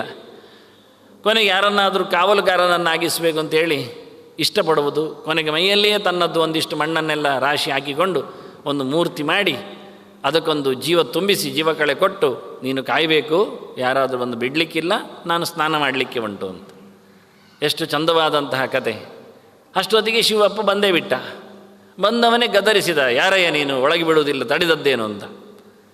ಏನೋ ಅಶಿಸ್ತು ಆಯಿತು, ಒಳಗೆ ಬಿಡದ್ದು ನೋಡಿ ಕೋಪ ಬಂತು ಶಿವನಿಗೆ, ತಲೆ ಕಡಿದು ಬಿಟ್ಟ, ಒಳಗೋಗಿದ್ದಾನೆ. ಪಾರ್ವತಿಗೆ ಒಮ್ಮೆಲೆ ಆಶ್ಚರ್ಯ, ಎಲ್ಲ ಹೇಗೆ ಬಂದ್ರಿ, ನಾನು ತಡಿಲಿಕ್ಕೆ ಒಂದು ಜನ ಇಟ್ಟಿದ್ದೇನಲ್ಲ ಅಂತ. ಅವನನ್ನು ಕಡ್ದು ಬಂದಿದ್ದೇನೆ. ಗಾಬರಿ ಆಯ್ತಂತೆ ಅವಳಿಗೆ, ಅಳ್ತಾಳೆ. ಏನಾದರೂ ಮಾಡಿ ಬದುಕಿಸಿ ಕೊಡಿ. ಮೊದಲು ಬದುಕಿಸಿದ್ಯಾರು, ಮೊದಲು ಜೀವ ಕೊಟ್ಟದ್ದು ಯಾರು, ಮಣ್ಣಿನ ರಾಶಿಗೆ, ಪಾರ್ವತಿ ಅಲ್ವಾ. ಈಗ ಶಿವನಲ್ಲಿ ಬದುಕಿಸಿ ಕೊಡಿ ಅಂದರೆ ಶಿವ ನೀವು ಮಾಡಿದ ಅನ್ಯಾಯ ಅಲ್ವಾ, ನೀವೇ ಬದುಕಿಸಿ ಕೊಡಬೇಕು, ಅದು ಸರಿ. ಇನ್ನು ಕೊನೆಗೆ ಶಿವ ಏನು ಮಾಡಿದ, ಈ ಪಾರ್ವತಿ ಹತ್ರ ಕೇಳಲಿಲ್ಲ ನೀನು ಹೇಗೆ ಜೀವ ಕೊಟ್ಟೆ ಅಂತ. ಇವನು ಮಂಡೆ ಹೋಗಿದೆ ಅಷ್ಟೇ ಅಲ್ವಾ, ಅದನ್ನು ಸಿಕ್ಕಿಸಿದರೆ ಆಯಿತು ಅಂತ ಗಣಗಳ ಹತ್ರ ಹೇಳಿದ. ಅವುಗಳು ಹುಡ್ಕೊಂಡು ಹೋದವು. ಏನೋ ಎಡವಟ್ಟಾಯಿತು. ಉತ್ತರಕ್ಕೆ ತಲೆ ಹಾಕಿದ್ದು ಬರಲಿ ಎಂದು ಯಾರು ಹೇಳಿದ್ದೆ ಉಂಟು, ತಂದುಬಿಟ್ಟ. ಉತ್ತರಕ್ಕೆ ತಲೆ ಹಾಕಿದ್ದು ಏನದು, ಅದು ಆನೆ ಇತ್ತು. ನೋಡಿ, ಒಂದು ಆನೆಯ ಜೀವ ಹೋಯಿತು, ಒಂದು ಮಂಡೆ ಹೋಯ್ತು ಅದರದ್ದು. ಅದಕ್ಕಿನ್ಯಾರು ಮಂಡೆ ಇಡಲಿಲ್ಲ. ಇದಕ್ಕೆ ತಂದಿಟ್ಟ ಈ ಮಣ್ಣಿನ ಮೂರ್ತಿಗೆ. ಹೀಗೆ ಆನೆ ಮಂಡೆಯ ಗಣಪತಿ ಆಗಿ ಹೋದ. ಅಲ್ಲಿಗೆ ಮುಗಿಯಿತು ಗಣಪತಿ. ನಾವು ಚೌತಿ ದಿನ ಇದನ್ನೇ ಹೇಳಿಕೊಂಡು ಎಲ್ಲ ಕಡೆ ಇದನ್ನೇ ಹೇಳಿಕೊಂಡು ತಿರುಗ್ತೇವೆ, ಖುಷಿ ಪಡ್ತೇವೆ, ಕೈ ಚಪ್ಪಾಳೆ ತಡ್ತೇವೆ, ಗಟ್ಟಿಯಾಗಿ ಹಾಡಿನ ಮೂಲಕ ಬ್ರಾಡ್ಕಾಸ್ಟ್ ಮಾಡ್ತಾರೆ. ಇದನ್ನು ಕೇಳಿ ಎಷ್ಟೋ ಜನ ಗಣಪತಿ ಬೇಡ ಅಂದುಬಿಡ್ತಾರೆ, ನಮಗೆ ಶಿವನು ಬೇಡ ಅಂದುಬಿಡ್ತಾರೆ, ಪಾರ್ವತಿ ಬೇಡ ಅಂತಾರೆ. ಯಾಕೆಂದರೆ ಪಾರ್ವತಿ ಸ್ನಾನವೇ ಮಾಡಲಿಲ್ಲ ಇಷ್ಟು ದಿವಸ ಕೇಳಿಬಿಡ್ತಾರೆ. ಕೆಲವು ಹೆಂಗಸರಿಗೆ ಮುಜುಗರ ಆಗೋದು ಹಾಗೆ. ಇಷ್ಟು ಸಮಯ ಸ್ನಾನವೇ ಮಾಡದವಳು ಇವತ್ತು ಮಾತ್ರ ಮಾಡಲಿಕ್ಕೆ ಹೇಗೆ ಹೋದ್ಲು? ಯಾಕೆ ಈ ಸಮಸ್ಯೆ ಬಂತಲ್ಲ, ಕಾಯುವ ಸಮಸ್ಯೆ ಬಂದದ್ರಿಂದ ಸ್ನಾನ ಮಾಡಲಿಲ್ಲ ಎನ್ನುವುದು ಗ್ಯಾರಂಟಿ. ಕಾಯುವ ಸಮಸ್ಯೆ ಮಾತ್ರ ಅಲ್ಲ, ದಿನಕ್ಕೊಬ್ಬರನ್ನು ಯಾರೋ ನಿಲ್ಲಿಸ್ತಾ ಇದ್ಲು ಹೇಳುವ, ಇವತ್ತು ಯಾರೂ ಇಲ್ಲ, ಎಲ್ಲ ರಜೆ ಹೋಗಿದ್ದಾರೆ ಇಟ್ಕೊಳ್ಳುವ. ಹಾಗಾಗಿ ಯಾರು ಇಲ್ಲ ಅಂತೇಳಿ ನಿಲ್ಲಿಸಿದ್ದು ಹೇಳುವ, ಅಷ್ಟು ಮಣ್ಣೆ ಆಯ್ತಲ್ಲ ನೋಡಿ ಇವತ್ತು. ಆದ್ದರಿಂದ ಸ್ನಾನ ಇವತ್ತು ಸರಿಯೇ ಮಾಡಲಿಲ್ಲ ಅನ್ನೋದು. ಯಾಕೆ ಇಷ್ಟು ಮಣ್ಣು ಬೇಕಲ್ಲ ಒಂದು ಮೂರ್ತಿ ಮಾಡಲಿಕ್ಕೆ, ಎಷ್ಟಾದರೂ ಒಂದು ಮಾಡಬೇಕಲ್ಲ. ಬರೇ ಸಣ್ಣ ಇರುವೆ ಗಾತ್ರದೆಲ್ಲ ಮಾಡಿದರೆ ಶಿವ ಅದನ್ನು ಮೆಟ್ಟಿಕೊಂಡೇ ಬಂದ. ಆದರೆ ಏನೋ ಒಂದು ಅಡ್ಡ ಮಾಡುವಷ್ಟು ದೊಡ್ಡ ತಟ್ಟಿರಾಯಿ ಇರಬೇಕೆ ಅಲ್ಲಿ. ಅದು ಶಿವ ತಲೆ ಕಡ್ದಪ್ಪ, ಬೇಜಾರಾಗತ್ತೇಳಿ ಪಾರ್ವತಿಗೆ ಮತ್ತೆ ಜೀವ ಕೊಟ್ಟ. ಆ ತಲೆಯಲ್ಲಿ ಹೋಯಿತು ಕೇಳೋದು ನಾನು. ಅದು ಬೆಟ್ಟದಿಂದ ಉರುಳಿದ್ರಿ, ಕೈಲಾಸದ ಕತೆ.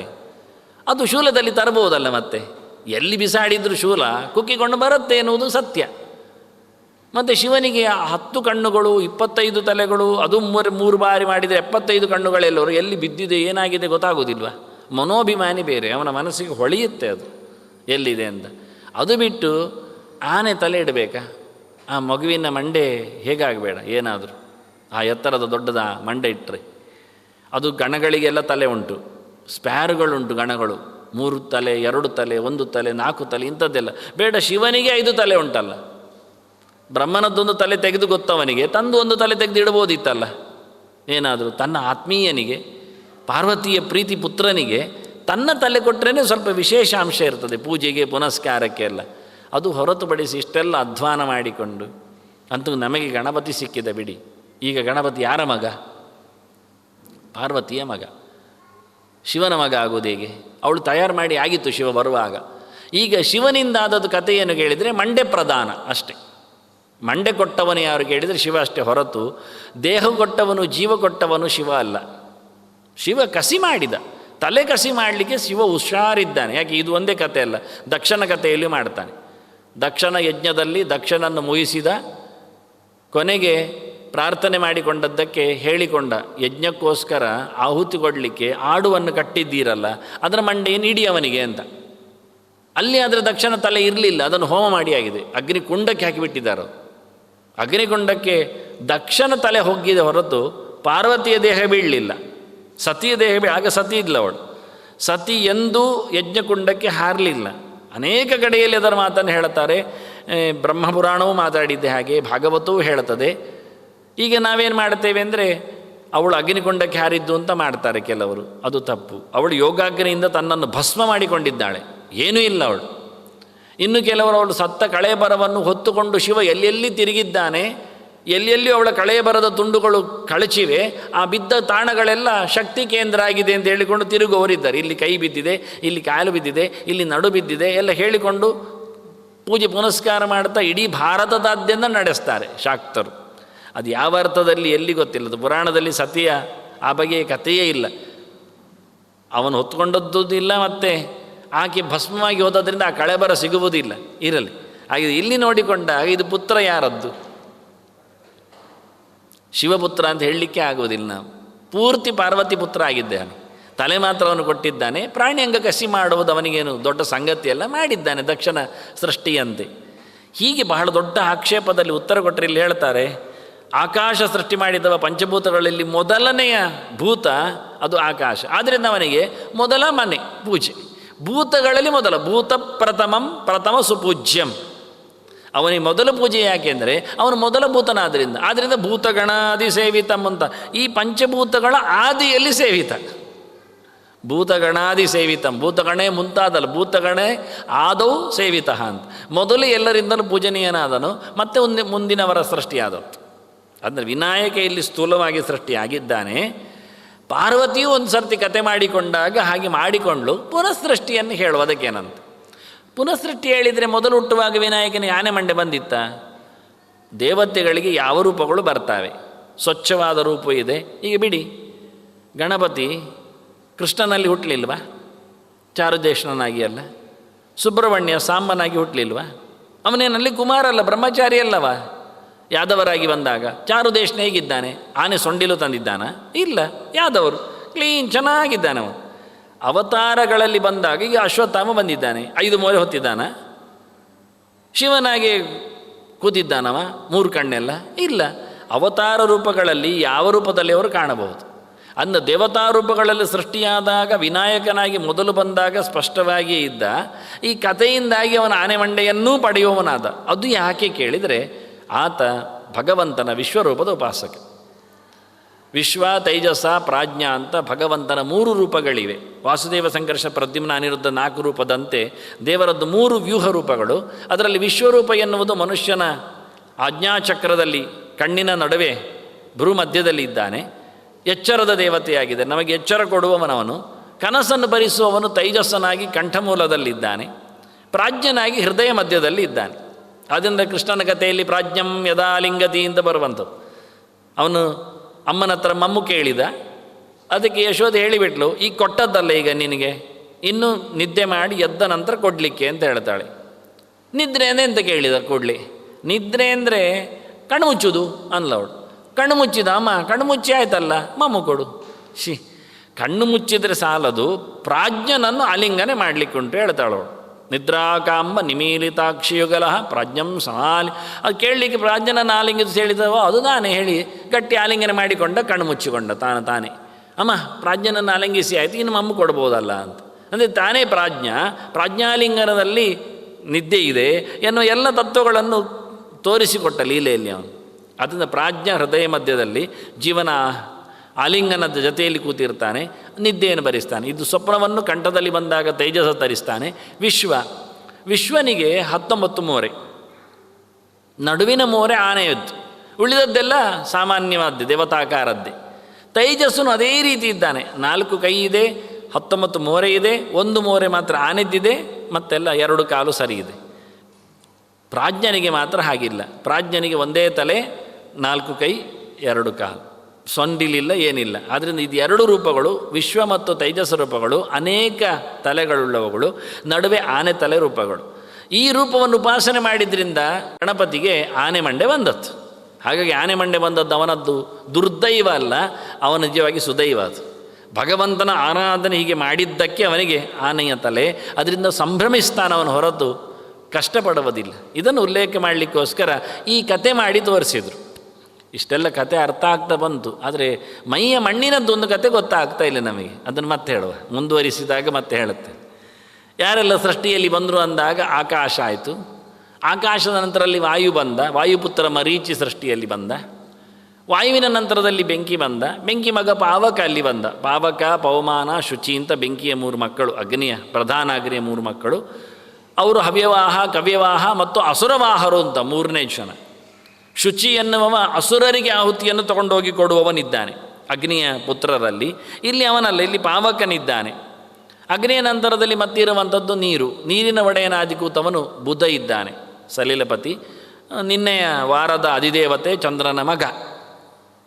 ಮತ್ತು ಕೊನೆಗೆ ಕಾಲಿಗೆ ಬಂದಾಗ, ಕಾಲಿಗೆಲ್ಲ ಪೃಥ್ವಿಗೆ ಬಂದಾಗ, ಪೃಥ್ವಿಯು ಕಾಲಿನಲ್ಲಿ ನಿಂತಿದೆ ಅಲ್ವ, ಅದರಿಂದ ಕಾಲಿನ ಹತ್ತಿರಕ್ಕೆ ಬರಬೇಕಾಯ್ತು ನಾವು.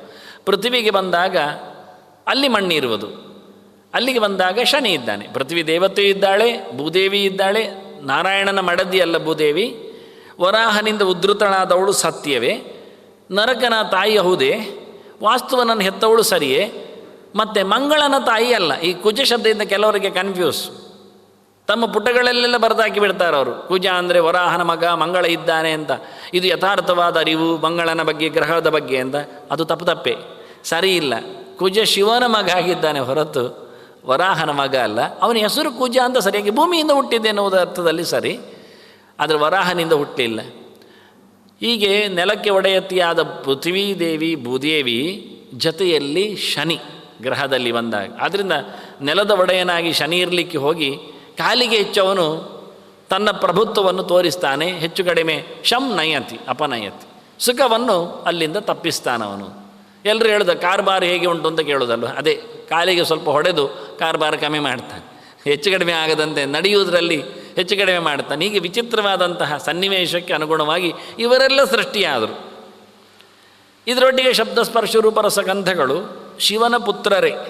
ಪಂಚ ತತ್ವಗಳಿಗೆ ಅವರ ಹೆಸರು ಕೇಳಿದರೆ ಪ್ರಾಣಾಪಾನ ವ್ಯಾನೋದಾನ ಸಮಾನರು ಅಂತ. ಮತ್ತದು ಪ್ರಾಣದೇವರಲ್ವ ಅಂದರೆ ಪ್ರಾಣದೇವರ ಮಕ್ಕಳ ಹೆಸರು ಪ್ರಾಣಾಪಾನೋದಾನ ಸಮಾನ ಉಂಟು. ಪ್ರಾಣದೇವರಿಗೂ 5 ಹೆಸರುಂಟು. ಪ್ರಾಣದೇವರಿಗೇನು, ಭಗವಂತನಿಗೆ ಅದು ಹೆಸರು ನಿಜವಾಗಿ ಪ್ರಾಣಾಪಾನ ವ್ಯಾನೋದಾನ ಸಮಾನ ಅಂತ. ದೇವರೇ 5 ರೂಪಗಳಲ್ಲಿದ್ದಾನೆ. ಆ 5 ಹೆಸರನ್ನು ತನ್ನ ಮಗನಿಗೆ ಮುಖ್ಯ ಪ್ರಾಣನಿಗೆ ಕೊಟ್ಟಿದ್ದಾನೆ. ಅದು ಮುಖ್ಯ ಹೇಳಲಿಕ್ಕಿಲ್ಲ, ನಾವು ಮಧ್ಯಮ ಪ್ರಾಣ ಹೇಳಬೇಕು ಭಾಷೆಯ ಪ್ರಕಾರ. ಅವನ ಮಕ್ಕಳಿಗೂ ಪ್ರಾಣಾಪಾನ ವ್ಯಾನೋದಾನ ಸಮಾನ ಹೆಸರಿದೆ, ವಾಯುದೇವನ ಮಗನಿಗೆ. ಜೊತೆಯಲ್ಲಿ ಶಿವನ ಪುತ್ರನಿಗೂ ಪ್ರಾಣಾಪಾನ ವ್ಯಾನೋದಾನ ಸಮಾನ ಅಂತ ಹೆಸರಿದೆ. ಹೀಗೆ ಶಿವಪುತ್ರರು ಈ ಪಂಚ ತತ್ವಗಳಿಗೆ ಬರ್ತಾರೆ ಅಭಿಮಾನಿಗಳಾಗಿ.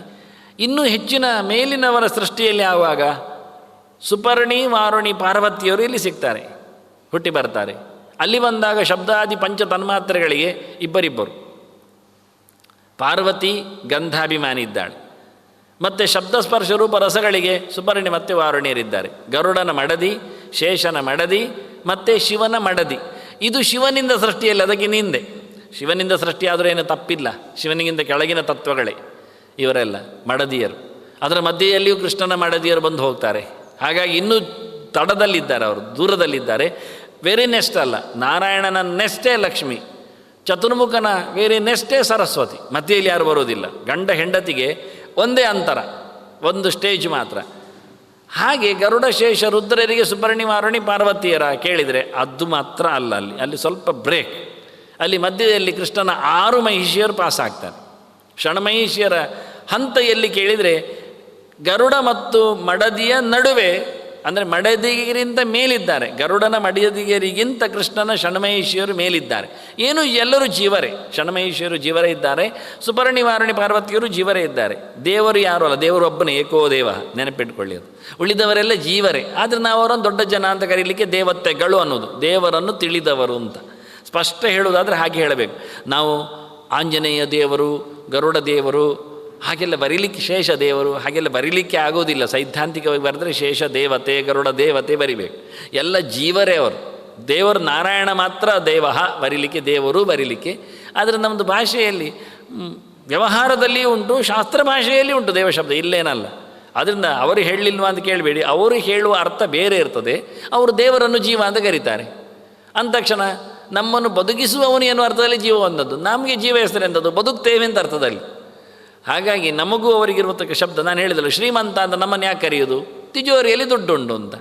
ಅವನು ಯಾಕೆ ಶ್ರೀಮಂತ ಅಂದರೆ ಅವನಿಗೆ ಲಕ್ಷ್ಮಿಯೇ ಇದ್ದಾಳೆ ಅಂತ. ನಮಗೆ ಲಕ್ಷ್ಮಿ ಅಭಿಮನ್ಯಮಾನವಾದ ದುಡ್ಡು ಇದೆ ಅಂತ, ದೇವರಿಗೆ ಸ್ವಯಂ ಲಕ್ಷ್ಮಿಯೇ ಇದ್ದಾಳೆ.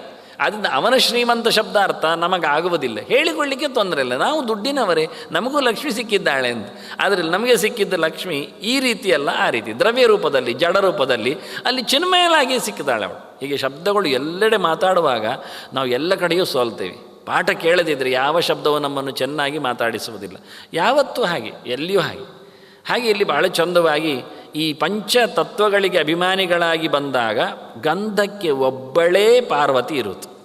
ತತ್ವಕ್ಕೆ ಗಂಧ ಎಲ್ಲಿರುವುದು? ಕೇವಲ ಪೃಥಿವ್ಯಾಶ್ರಿತವಾದ ವಸ್ತು ಅದು. ಅದಕ್ಕೆ ತನ್ನ ಮಾತ್ರ ಹೆಸರು. ಮುಖ್ಯವಾಗಿ ಗಂಧ ನೀರಿನಲ್ಲಿ ಕಾಣುತ್ತೆ, ಪರಿಮಳ ಬರುತ್ತೆ ಅಂತ ನಾನು ಮೊನ್ನೆ ಹೇಳಿದೆ, ಸಂಪಿಗೆಯಿಂದ ಅಂತ. ಅದು ಏನಿಗೆ ಬಂತು?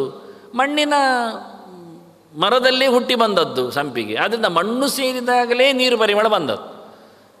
ಮಣ್ಣಿನ ಸುತ್ತ ಹಾಕಿದಾಗಲೇ ಧೂಪ ನಮಗೆ ವಾಸನೆ ಬಂದದ್ದು, ಬೆಂಕಿ ನಮಗೆ ವಾಸನೆ ಕೊಟ್ಟದ್ದು, ಗಾಳಿ ನಮಗೆ ಪರಿಮಳವನ್ನು ತಂದದ್ದು. ಎಲ್ಲಿ? ಮಣ್ಣಿನದ್ದೇ.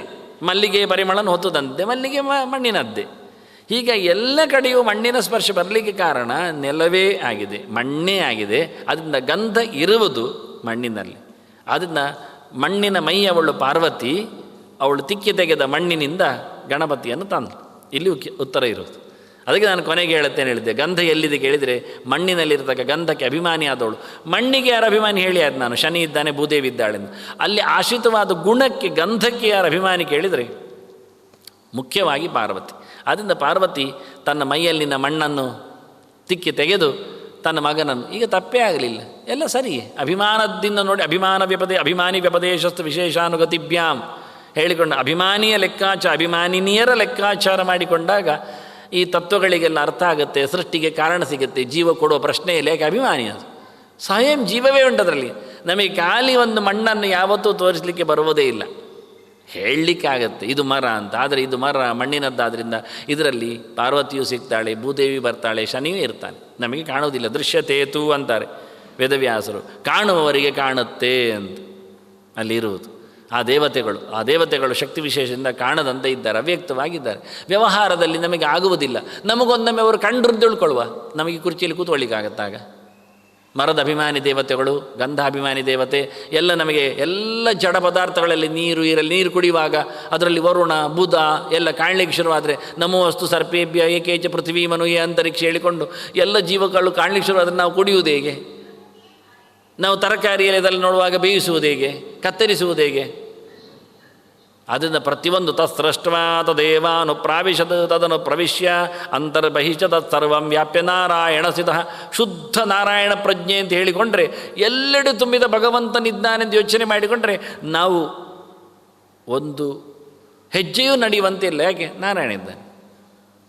ನಾವು ಒಂದು ಸಣ್ಣ ಕ್ರಿಯೆಯೂ ಮಾಡಲಿಕ್ಕೆ ಆಗಲಿಕ್ಕಿಲ್ಲ, ನಾರಾಯಣ ಇರ್ತಾನೆ. ಅದನ್ನು ನಾರಾಯಣನ ಯೋಚನೆಯಲ್ಲಿಯೇ ನಡೆಯುವಂಥ ಹೊರತು ಅದಕ್ಕೆ ದೇವರು ನಮಗೆ ಏನು ಕಾಣದಂತೆ ದೊಡ್ಡದು ಮಾತ್ರ. ಕೆಲವರಿಗೆ ದೊಡ್ಡ ದೊಡ್ಡ ಹಾವು ಅರಣ್ಯವೂ ಕಾಣುವುದಿಲ್ಲ, ಅದನ್ನೇ ಮೆಟ್ಟಿಕೊಂಡು ತುಳಿದುಕೊಂಡೆಲ್ಲ ಹೋಗ್ತಾರೆ. ಇನ್ನು ಸಣ್ಣದ್ದು ಕಾಣುವುದಾದರೂ ಕೇಳುವುದಾದರೂ ಎಲ್ಲಿಂದ ಬರಬೇಕು?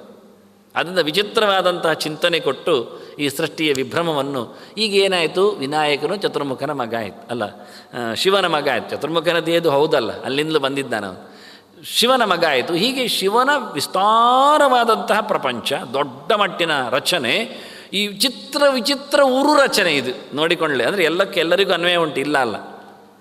ಶೇಷನಿಂದ ಆಗುವ ಪ್ರಧಾನ ಅಂದರೆ ಪ್ರಕೃತಿಯಿಂದ ಬಂದಿರತಕ್ಕ ಚಿಂತನೆ ಹೇಳಿಕೊಟ್ಟೆವು, ಹೇಗೆ ತಾಮಸ ಅಹಂಕಾರದ ಜನನ ಆಯ್ತವನಲ್ಲಿ ಮಕ್ಕಳು ಅಂತ. ಅದರಿಂದ ಪ್ರಧಾನ ಚಿತ್ರ ಊರು ಕರ್ಮ ರಚನೆ ಉಂಟು. ಹಾಗೆ ಗರುಡನಿಂದಲೂ ಪ್ರಧಾನ ಚಿತ್ರ ಉರು ಕರ್ಮರಚನೆ ಉಂಟು, ಶಿವನಿಂದಲೂ ಪ್ರಧಾನ ಚಿತ್ರ ಉರು ಕರ್ಮರಚನೆ. ಪ್ರತ್ಯೇಕ ಅನ್ವಯ ಹೌದು, ಸರ್ವಾನ್ವಯವೂ ಸರ್ವತ್ರ ಉಂಟು. ಈಗ ಮುಂದೆ ಶಕ್ರನಿಂದ ಆಗುತ್ತೆ, ಶಕ್ರನಿಂದ ಆಗುವುದು ಮತ್ತೆ ನೋಡಿಕೊಳ್ಳು. ಒಂದು ಶಕ್ರ ಸೃಷ್ಟಿಗೆ ಬಂದ ನಮಗೆ ಇಷ್ಟೆಲ್ಲ ಚತುರ್ಮುಖ ಅವರಲ್ಲಿ ನಿಲ್ಲಿಸಿ ಎಲ್ಲ ಮಾಡಿಸಿದ. ಹೀಗೆ ಶಿವ ಪ್ರಧಾನ ಆಗಲಿಕ್ಕೆ ಹೋಗಿ ನಮಗೆ ನಿನ್ನೆಯ ತಾತ್ವಿಕವಾದ ಮಾತು ಅಡ್ಡ ಬರುತ್ತೆ. ನಮಾವೋಜಿಯೋ ರುದ್ರತ್ವದಸ್ತಿ ಅಂತ. ನಿನಗಿಂತ ಮಿಗಿಲಿ ಯಾರಿದ್ದಾರಯ್ಯ ಲೋಕದಲ್ಲಿ? ನೋಡಿಕೊಂಡಾಗ ಸ್ಥೂಲವಾದ ಸೃಷ್ಟಿಯ ಪ್ರಪಂಚ ನೋಡಿದಾಗ ನಾನು ಅದಕ್ಕೆ ಮೊದಲೇ ಹೇಳಿದ್ದಕ್ಕೆ ಬೆನ್ನ ಹಿಂದೆ ಮೊದಲು ತಂದವರಿದ್ದಾರೆ ಅಂತ. ಔಟರ್ ಸ್ಕೆಚ್ ಕೊಟ್ಟವರಿದ್ದಾರೆ, ಫಾರ್ಮ್ ಮಾಡಿ ಕೊಟ್ಟವರಿದ್ದಾರೆ. ಇವ ಹೊರಗೆ ತಂದದ್ದು ಮಾತ್ರ, ಕೊನೆಗೆ ಫಿನಿಶ್ ಮಾಡಿದ್ದೀವ. ಕೊನೆಗೆ ಬಂದಾಗ ನಾವು ನೋಡ್ತೇವೆ ಎಷ್ಟು ಚಂದ ಮನೆ ಕಟ್ಟಿದ್ರು ಮಾರಾಯರೆ ಅಂತ. ನಿಜವಾಗಿ ಮನೆ ಕಟ್ಟೋ ಮುಂಚೆ ರೂಫ್ ಹಾಕಿದವ, ಕಲ್ಲು ಇಟ್ಟವ, ಪಂಚಾಂಗ ಹಾಕಿದವ, ಕೆಸರೊಟ್ಟಿಗೆ ಗಲಾಟೆ ಮಾಡಿದವ ಅವ್ರು ಯಾರು ಇವತ್ತಿಲ್ಲ. ಇವತ್ತು ಕೊನೆಗೆ ಬಂದವರು ಯಾರು ಗೊತ್ತೋ? ಫೈನಲ್ ಇಂಟೀರಿಯರ್ ಡೆಕೋರೇಟರ್ಸ್ ಬಂದಿದ್ದಾರೆ. ದೊಡ್ಡ ಸಂಗತಿ, ಪ್ಯಾಂಟ್ ಶರ್ಟ್ ಎಲ್ಲ ಹಾಕ್ಕೊಂಡು ಹಾಗೆ ಅಳತೆಗೋಲು ಕೈವಾರ ಅದೆಲ್ಲ ಇಟ್ಕೊಂಡು ಕೆಲಸ ಮಾಡ್ತಾ ಅಲ್ಲಿ ಇಂಥ ಚುಕ್ಕಿ ಹಾಕಿ ಇಲ್ಲಿ ಸ್ವಲ್ಪ ಕಾರ್ನರ್ ಈ ಸೈಡ್ ಇಡುವ, ಇದನ್ನು ಇಲ್ಲಿ ರ್ಯಾಕ್ ಮಾಡುವ ಹೇಳಿಕೊಂಡು ಫಿನಿಶಿಂಗ್ ಮಾರಿ ಚೆನ್ನಾಯಿತು. ನಮಗೆ ಭಾರಿ ಖುಷಿ ಆಯಿತು. ವಾಹ್, ಎಂಥ ಅದ್ಭುತ ಮಾಡಿದ್ದು. ಅವರನ್ನು ಮಾತ್ರ ನಾವು 4 ಜನ ನೋಡಿದ್ದು ಕೊನೆ ಹೊತ್ತಿಗೆ. ಹಿಂದೆ 400 ಜನ ಕೆಲಸ ಮಾಡಿದ್ದಾರೆ ಅದರಲ್ಲಿ. ಈ ಹೊರಗಿನ ಸ್ಕೆಚ್ಚಾಗಿ ಪಂಚಾಂಗೊಟ್ಟು ಪಿಲ್ಲರ್ ಏರಿಸಿದವನೇ ಪ್ರಧಾನ, ಅದರ ಮೇಲೆ ನಿಲ್ತದೆ ಎಲ್ಲ. ಅದರಿಂದ ಹೊರಗಿನ ಚತುರ್ಮುಖಗಳು, ಅದರ ಆಚಿನ ಭಗವಂತ ಇವರೆಲ್ಲ ಕಾಣುತ್ತಾ ಇಲ್ಲ. ಲಾಸ್ಟಲ್ಲಿ ಬಂದ ಶಿವನ ಒಡ್ಡೋಲಗ ನೋಡಿ ಅದಕ್ಕೆ ನೃತ್ಯತೆಯಿಂದ ಕೊನೆಗೆ ಹೇಳಿದ್ದು. ಗೌಜಿ ಪಡ್ಕೊಳ್ತಾನೆ, ಸಂಭ್ರಮಿಸಿಕೊಳ್ತಾನೆ ಸೃಷ್ಟಿಯ ಅಂಗಳದಲ್ಲಿ ನೋಡಿ ಅಂತ. ಅಂತಹ ಶಿವನ ಪ್ರಾಧಾನ್ಯವನ್ನು ವೇದವು ವೇದ ಮಾತಾಡಿದೆ ಅಂತ ಹೇಳಿಕೊಳ್ಳುವುದಕ್ಕಿಂತ ವೇದದಲ್ಲಿ ಮಾತಾಡಿದೆ ಅಂತ ನಾವು ಹೇಳಿಕೊಳ್ಳುತ್ತೇವೆ ಅಷ್ಟು. ಯಾಕೆ? ಯಾರು ರುದ್ರ? ನಾನು ಇವತ್ತೊಂದು ಪ್ರಶ್ನೆ ಕೇಳ್ತೇನೆ. ಈಗ ಚಕ್ರಧರ ಅಂದರೆ ಯಾರು? ಚಕ್ರಧರ ಅಂತ ಮೆಲ್ಲ ಗಟ್ಟಿಯಾಗಿ ನಾವು ಸಂಸ್ಕೃತದ ವ್ಯವಹಾರ ಮಾತಿನಲ್ಲಿ ಕೇಳಿದರೆ ಕುಲಾಲಹ ಅಂತೇವೆ ನಾವು. ಕುಲಾಲ ಅಂದರೆ ಕುಂಬಾರನಿಗೆ ದೊಡ್ಡ ಚಕ್ರ ಇರ್ತದೆ, ಅವನಿಗೆ ಮಣ್ಣಿನ ಮಡಿಕೆ ಮಾಡಲಿಕ್ಕೆ ಅವನಿಗೊಂದು ಚಕ್ರ ಬೇಕು. ಅವನನ್ನು ಗುರುತಿಸುವುದೇ ಹಾಗೆ ನಾವು, ಚಕ್ರಧರಹ ಅಂತ ಹೇಳಿಕೊಂಡೆ. ಎಲ್ಲ ಪಾಠದಲ್ಲಿಯೂ ಕುಲಾಲನಿಗೆ ಚಕ್ರ ಸಹಾಯ ಮಾಡಿದಂತೆ ಅಂತ ನಾವು ಹೇಳ್ತೇವೆ. ಜಡವಾದದ್ದು ಸಹಾಯಕ್ಕೆ ಬರ್ತದೆ. ಹೇಗೆ ಕೇಳಿದರೆ, ಕುಂಬಾರನಿಗೆ ಮಡಿಕೆ ಮಾಡಲಿಕ್ಕೆ ಆ ಉರುಟಾದ ಒಂದು ಚಕ್ರ ಉಂಟಲ್ಲ, ಅದು ತಿರುಗಿಸಿ ಅವನು ಮಡಿಕೆಗೆ ಶೇಪ್ ಕೊಡುವುದು. ದಂಡವನ್ನು ಹೇಳ್ತೇವೆ ಮತ್ತು ಕೊನೆಗೆ ಅದನ್ನು ಬಡಿಲಿಕ್ಕೊಂಡವ, ಅಂದರೆ ನಯ ಮಾಡಲಿಕ್ಕೆ ಉಂಟು. ನಯ ಮಾಡುವಲ್ಲಿ ಲೇತ್ ಮಿಷನ್ ಇದ್ದಾಗೆ ಅದಕ್ಕೆ ದಂಡ ಬೇಕು ಅವನಿಗೆ. ಆದ್ದರಿಂದ ದಂಡ, ಆನಂತರ ಚಕ್ರ, ಅದರಿಂದ ಚಕ್ರಧರ ಅಂದರೆ ಕುಲಾಲ. ಅದು ಯೋಗವ ಯೋಗ. ಯಾಕೆ ಚಕ್ರ ಹಿಡ್ಕೊಂಡಿದ್ದಾನವ, ಅವನ ಕೈಯಲ್ಲಿ ಉಂಟು, ಬಿಡ್ಲಿಕ್ಕೆ ಬರ್ತದೆ. ಅವನು ಮಲಗುವಾಗ ಏನು ಇಟ್ಕೊಳ್ಳೋದಿಲ್ಲ, ಅವನು ಊಟ ಮಾಡುವಾಗ ಏನು ಇಟ್ಕೊಳ್ಳೋದಿಲ್ಲ. ದೊಡ್ಡದಿರಿ ಅಂಗಳದಲ್ಲಿರೋದು ದೊಡ್ಡದಿರ್ತದೆ. ಹಾಗಾದರೆ ಅದರ ಸಂಪರ್ಕದಿಂದಾಗಿ ಅವನಿಗೆ ಬಂದದ್ದು, ಸ್ವಯಂ ಬಿಲ್ಟ್ ಅಲ್ಲ ಅವನು. ರೂಢಿಯೂ ಉಂಟು ಅವನಿಗೆ. ಅವನು ಅದು ಕೈಯಲ್ಲಿ ಇಟ್ಕೊಳ್ಳೋದಿದ್ರು, ಅವನ ಮನೆಯಲ್ಲಿಲ್ಲದಿದ್ದರು ಅಲ್ಲಿ ಹೋಗ್ತಾ ಇದ್ರು, ಚಕ್ರಿಗೆ ಹೋಗ್ತೇನೆ ನಾವು ಹೇಳುತ್ತೇವೆ. ಅವೇನು ಕುಮಾರ, ಅವನ ಕೈಯಲ್ಲಿ ಈಗ ಮಡಿಕೆಯೂ ಇಲ್ಲ ಅಥವಾ ಚಕ್ರವೂ ಇಲ್ಲ, ಪೇಟೆಯಲ್ಲಿದ್ದಾನವ. ಅಂದರೆ ಅದು ಇಲ್ಲ, ಮನೆಯಲ್ಲಿದ್ದಾಗಲೂ ಹೇಳುತ್ತೇವೆ, ಪೇಟೆಗೆ ಬಂದರೆ ಹೇಳ್ತೇವೆ. ಹಾಗಾದ್ರೆ ಯೋಗ ಆಯಿತು, ರೂಢಿ ಆಯಿತು, ಯೋಗ ರೂಢಿ ಆಯಿತು, ನೋಡಿ ಹೆಸರು ಬರಲಿಕ್ಕೆ. ಆದರೆ ನಾವು ಕೇಳ್ತೇವೆ ವಿದ್ವದ್ ರೂಢಿ ಉಂಟಾ ಅಂತ. ಶಾಸ್ತ್ರಕಾರರು ತಿಳಿದವರೆಲ್ಲ ಅವನನ್ನು ಚಕ್ರಿ ಅಂತ ಹೇಳ್ತಾರೆ, ಚಕ್ರಧರ ಹೇಳ್ತಾರೆ. ಅದು ಇಲ್ಲ. ಮಹಾಯೋಗ ಉಂಟಾ? ಅವನು ಹುಟ್ಟುವಾಗಲೇ ತಂದಿದ್ದಾನ? ಅವನದು ಸ್ವರೂಪ ಲಕ್ಷಣವ? ದೇವರ ಕೈಯಲ್ಲಿ ಆದರೆ ನಿತ್ಯ ಚಕ್ರ ಉಂಟು, ಕೆಳಗೆ ಇಡುವುದೇ ಇಲ್ಲವ. ಅವನದ್ದೇ ಅದು ಚಕ್ರ, ಇದು ಅವನದ್ದ? ಇದು ಎಂಥದ್ದು? ಇದು ಯಾರು ಮಾಡಿ? ಇದು ಆಚಾರಿ ಮಾಡಿಕೊಟ್ಟದ್ದು ಅವನಿಗೆ. ಮತ್ತೆ ನೋಡ್ಲಿಕ್ಕೆ ಹೋದರೆ ಚಕ್ರ ಅವನೇ ಅದು ಮಾಡಲಿಲ್ಲ, ಅವನಲ್ಲಿ ಉಂಟು. ಮತ್ತೆ ಹೇಳ್ತಾನೆ ಇದು ನಮ್ಮ ಅಜ್ಜಯ್ಯನ ಕಾಲದ್ದು ಅಂತಾನೆ. ಮತ್ತೆ ನೋಡ್ಲಿಕ್ಕೆ ಹೋದರೆ ಈಗ ಚಕ್ರದ ಯಾರು? ಅವನ ಅಜ್ಜನೇ ಈಗ, ಅವನಲ್ವ? ಹೀಗಾಗಿ ಮಹಾಯೋಗ, ವಿದ್ವದ್ ರೂಢಿ ಇವೆಲ್ಲ ಅರ್ಥ ಮಾಡಿಕೊಂಡಾಗ ಈ ಶಬ್ದಕ್ಕೆ ಅರ್ಥ ಇಲ್ಲ ಆಗುತ್ತೆ. ಯಾರಿಗೆ ಹೋಗುತ್ತೆ ಆಗ ಅದು? ಮತ್ತೆ ನೋಡ್ಲಿಕ್ಕೆ ಹೋದರೆ ಚಕ್ರ ಹಿಡಿದುಕೊಂಡ ವಾಯುದೇವರಿಗೂ ಅರ್ಥ ಆಗೋದಿಲ್ಲ, ಧರ್ಮದೇವತೆಯು ಚಕ್ರ ಹಿಡ್ಕೊಂಡಿದೆ ಅದಕ್ಕೂ ಅರ್ಥ ಆಗೋದಿಲ್ಲ. ಮತ್ತು ಪ್ರಧಾನವಾಗಿ ದೇವರಿಗೇ ಹೋಗ್ತದೆ. ಚಕ್ರಿ, ಶಾರ್ಂಗಿ ಹೇಳಿಕೊಳ್ಳುವಾಗ ಶಂಕರ, ನಂದಕಿ, ಚಕ್ರಿ ಎಲ್ಲ ಭಗವಂತ ಎಚ್ಚರ ಆಗ್ತಾನೆ. ಶಾಸ್ತ್ರ ಎಲ್ಲ ಅಲ್ಲಿ ಇರುವುದು. ಇಲ್ಲಿ ಕುಂಬಾರ ಇತ್ಯರ್ಥ ಬರೀಲಿಕ್ಕಿಲ್ಲ, ನಮಗೆ ಕುಂಬಾರಲಿಕ್ಕೆ ಆಗೋದಿಲ್ಲ, ಅಲ್ಲಿ ಕುಲಾಲ ಅರ್ಥ ಆಗೋದಿಲ್ಲ ಅಲ್ಲಿ. ಅದರಿಂದ ಪ್ರಧಾನವಾದ ಶಾಸ್ತ್ರ ರೂಢಿ, ವಿದ್ವದ್ ರೂಢಿ, ಮಹಾಯೋಗ ಎಲ್ಲ ಚಕ್ರಧರ ನಾರಾಯಣನಿಗೆ. ಅದರಿಂದ ಸರ್ವಶಬ್ದದಲ್ಲಿಯೂ ಭಗವಂತನಿಗೆ ಮುಖ್ಯ ತಾತ್ಪರ್ಯ. ಉಳಿದವರಿಗೆ ಎತ್ಕಿಂಚಿತ್ ನಾವು ಎಳ್ಕೊಂಡು ಬಂದು ಹೇಳಲಿಕ್ಕೆ ಸಮಾಕರ್ಷ ಉಂಟು. ಉಳಿದವರನ್ನು ಹೇಳಿಬಿಡಿ, ಹಾಗಾದ್ರೆ ಅವನು ಚಕ್ರಧರ ಅಲ್ವಾ? ಹೌದು ಮಾರ್ರೆ, ನಿಮ್ಮ ಊರಿನಲ್ಲಿ ಸತ್ಯ. ಆಚೆ ಊರಿಗೆ ಹೋದರೆ ಅವರಿಗೆ ಇವನು ಯಾರೊಂದೇ ಗೊತ್ತಿಲ್ಲ, ಎಂತ ಹುಡ್ಕೊಂಡಿದ್ದಾನೆ ಅಂತ ಹೇಳ್ಕೊಂಡು ಯಾರಿಗೆ ಗೊತ್ತು ಅವನದ್ದು ಬಿಸಿನೆಸ್ ಏನು, ಕೆಲಸ ಏನು. ಆಚೆ ಊರಿನವ್ರು ಈ ಊರಿನಲ್ಲಿ ತಿರುಗಿದ್ದಾಗ ನೀವು ಕರೆಯುವುದು ಹೌದು ಚಕ್ರಧರ ಅಂತ, ಚಕ್ರಿಯಿಂದ. ಆಚೆ ಊರಿಗೆ ಹೋದರೆ ಕರೆಯುವುದಿಲ್ಲ, ನೀವು ಗೊತ್ತಿಲ್ಲ ಆಗ. ಅದರಿಂದ ಎಲ್ಲ ಸಮಯದಲ್ಲಿಯೂ, ಎಲ್ಲ ಕಾಲದಲ್ಲಿಯೂ, ಎಲ್ಲ ಕಡೆಯೂ ಚಕ್ರಿಯಾದವ ನಾರಾಯಣನೇ. ಅದಕ್ಕೆ ವಿರೋಧ ಇಲ್ಲ.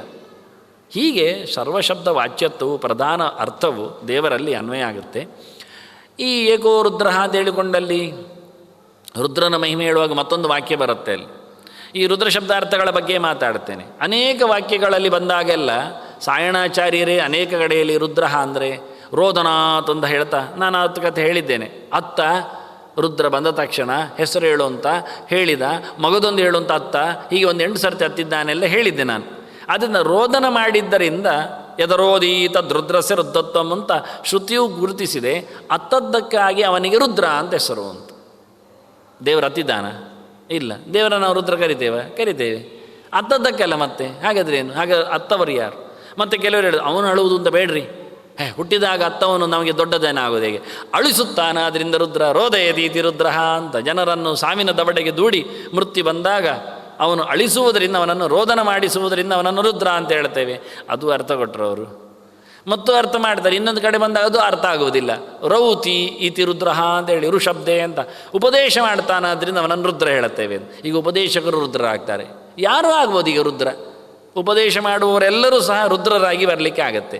ಅಳುವವರೆಲ್ಲರೂ ರುದ್ರರಾಗ್ಬೋದು, ಅಳಿಸುವವರೆಲ್ಲರೂ ರುದ್ರ ಆಗ್ಬೋದು ಅವನ ಅರ್ಥದಲ್ಲಿ, ಅರ್ಥ ಮಾಡಿಕೊಂಡು ಹೋದಾಗ.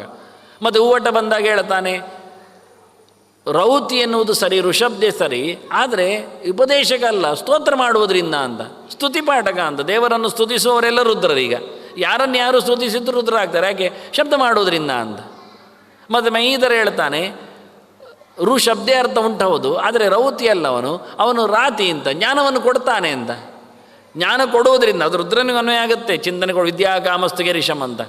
ಹೀಗೆ ಬೇರೆ ಬೇರೆ ಆಯಾಮಗಳಲ್ಲಿ ದಯಾನಂದ ಸರಸ್ವತಿಯವರದ್ದು ಬೇರೆ ಉಂಟು. ಶತ್ರುಗ್ರೋಧ ಅಂತ ಬರೀತಾರೆ ಅವರು, ರಾಜವೈದ್ಯ ಅಂತ ಹೇಳ್ತಾರೆ, ಕಳ್ಳ ಅಂತಲೇ ಹೇಳ್ತಾರೆ, ಚೋರ ಅಂತಲೇ ಹೇಳ್ತಾರೆ. ರುದ್ರ ಶಬ್ದಕ್ಕೆ ಅರ್ಥ ಎಂತಾಗೆ? ಅಳಿಸುವುದರಿಂದ ರೋದಯತಿ. ಧನಿಕರನ್ನು ಅಳಿಸ್ತಾನಲ್ಲ, ದುಡ್ಡು ಕದ್ದವ ಕಳ್ಳ ಏನು ಮಾಡ್ತಾನೆ? ಶ್ರೀಮಂತರ ದುಡ್ಡು ಕೊಳ್ಳೆ ಹೊಡಿತಾನೆ. ಅವರು ಅಳುವುದಿಲ್ಲ. ಈಗ ಅಳುವುದು ಯಾರಿಂದಾಗಿ? ಕಳ್ಳನಿಂದಾಗಿ. ಆದ್ದರಿಂದ ಚೋರಃ ರುದ್ರಃ. ಯಾಕೆ? ರೋದಯತಿ ಧನಿಕಾನ್. ಹೀಗೆ ಏನೇನೋ ಅರ್ಥಗಳು ಮಾಡಿಕೊಂಡು ಹೋಗ್ತಾರೆ. ಆದ್ದರಿಂದ ಯಾರೂ ಅರ್ಥ ಆಗಲಿಕ್ಕಿರುವುದರಿಂದ ಅವನೇ ಇವನೇ ಅಂತ ಹೇಳಲಿಕ್ಕಿಲ್ಲ. ಇವರೆಲ್ಲ ನಮಗೆ ಭಾಷ್ಯಕಾರರೇ, ಹಳೆಯರೇ, ಹಿಂದಿನವರೇ, ಪ್ರಾಚೀನರೇ. ಅದರಿಂದ ರುದ್ರನನ್ನೇ ದೊಡ್ಡ ಸಂಗತಿ ಹೇಳಲಿಕ್ಕೆ ಯಾರು ರುದ್ರ ಅನ್ನೋದು ಬೇಕೀಗ. ನಿಜವಾಗಿ ಇಡೀ ಜಗತ್ತನ್ನು ಉಸಿರು ನಿಲ್ಲಿಸಿ ಅಳಿಸುವವನು ಪ್ರಾಣ ಅಲ್ವ? ಪ್ರಾಣ ವಾಯು ಇದಕ್ಕೂ ರುದ್ರ ಅರ್ಥ ಹೇಳ್ತಾರೆ. ಇಡೀ ಜಗತ್ತನ್ನೇ ಕಬಳಿಸಿ ಕೊನೆ ಪ್ರಳಯ ನಡೆಸಿಕೊಡುವವನು, ಏಕಾರಣವಶಾಹಿಯಾಗಿ ನಿಂತವನು ಭಗವಂತ ಅಲ್ವ. ಆದ್ದರಿಂದ ರುಜಂ ದ್ರಾವಯತೆ ಯಸ್ಮಾತ್ ರುದ್ರ ತಸ್ಮಾತ್ ಜನಾರ್ದನ ಅಂತ, ರೋಗವನ್ನು ದೂರ ಮಾಡುವವನು ಅಂತ ಹೇಳಿ ನಾವು ಮೃತ್ಯು ರೋಗವೋ ಜ್ವರ ಅದು ಬರೆದಿದ್ದಾರೆ ಸಾಯಣರು ಬರೆಯುವಾಗ, ರುದ್ರ ಜ್ವರ ಅಂತ ಅಳಿಸುವುದರಿಂದ, ಅಳು ಬರುವಂತೆ ಮಾಡೋದ್ರಿಂದ ಜ್ವರವೂ ರುದ್ರ ಆಗತ್ತೆ. ಜ್ವರ ಒಂದು ದೇವತೆ, ಅದು ಯಮನ ಪಟ್ಟಣದ ಪಕ್ಕದಲ್ಲಿ ಜ್ವರದ್ದು ಒಂದು ಮನೆ ಉಂಟು, ನೋಡಿ ಬರುವುದಾದರೆ ಹೇಗಿರ್ತದೆ ಅಂತ. ಜ್ವರ ಹೇಗಿದ್ದಾನೆ ಕೇಳಿದರೆ ತ್ರಿಪಾತ್ ಭಸ್ಮ ಪ್ರಹರಣ ತ್ರಿಶಿರಾ ನವಲೋಚನ ಸಮೇ ಪ್ರೀತಃ ಸುಖಂ ದದ್ಯ ಸರ್ವಾಮಯ ಪತಿರ್ಜ್ವರ. ಸರ್ವ ಆಮಯ ಪತಿ, ಎಲ್ಲ ರೋಗಗಳ ಒಡೆಯ ಜ್ವರ.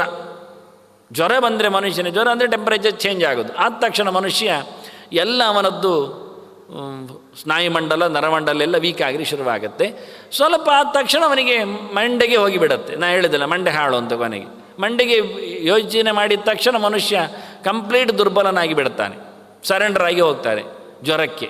ಅಂದ ಜ್ವರ ಮೊದಲು ಬರುತ್ತೆ, ಮತ್ತೆಲ್ಲ ಕಾಯಿಲೆಗಳನ್ನು ನಾವೇ ಆಹ್ವಾನಿಸಿಕೊಳ್ತೇವೆ. ಜ್ವರ ದೊಡ್ಡದು ಬಂದರೆ ಆಯಿತು. ಮೊದಲಿಗೆ ಜ್ವರ ಹೇಗಿದ್ದಾನೆ ಕೇಳಿದರೆ ತ್ರಿಪಾತ್ಸ್, 3 ಕಾಲು ಅವನಿಗೆ. ನೋಡಿ ವಿಚಿತ್ರವಾದ ವ್ಯಕ್ತಿಯವ.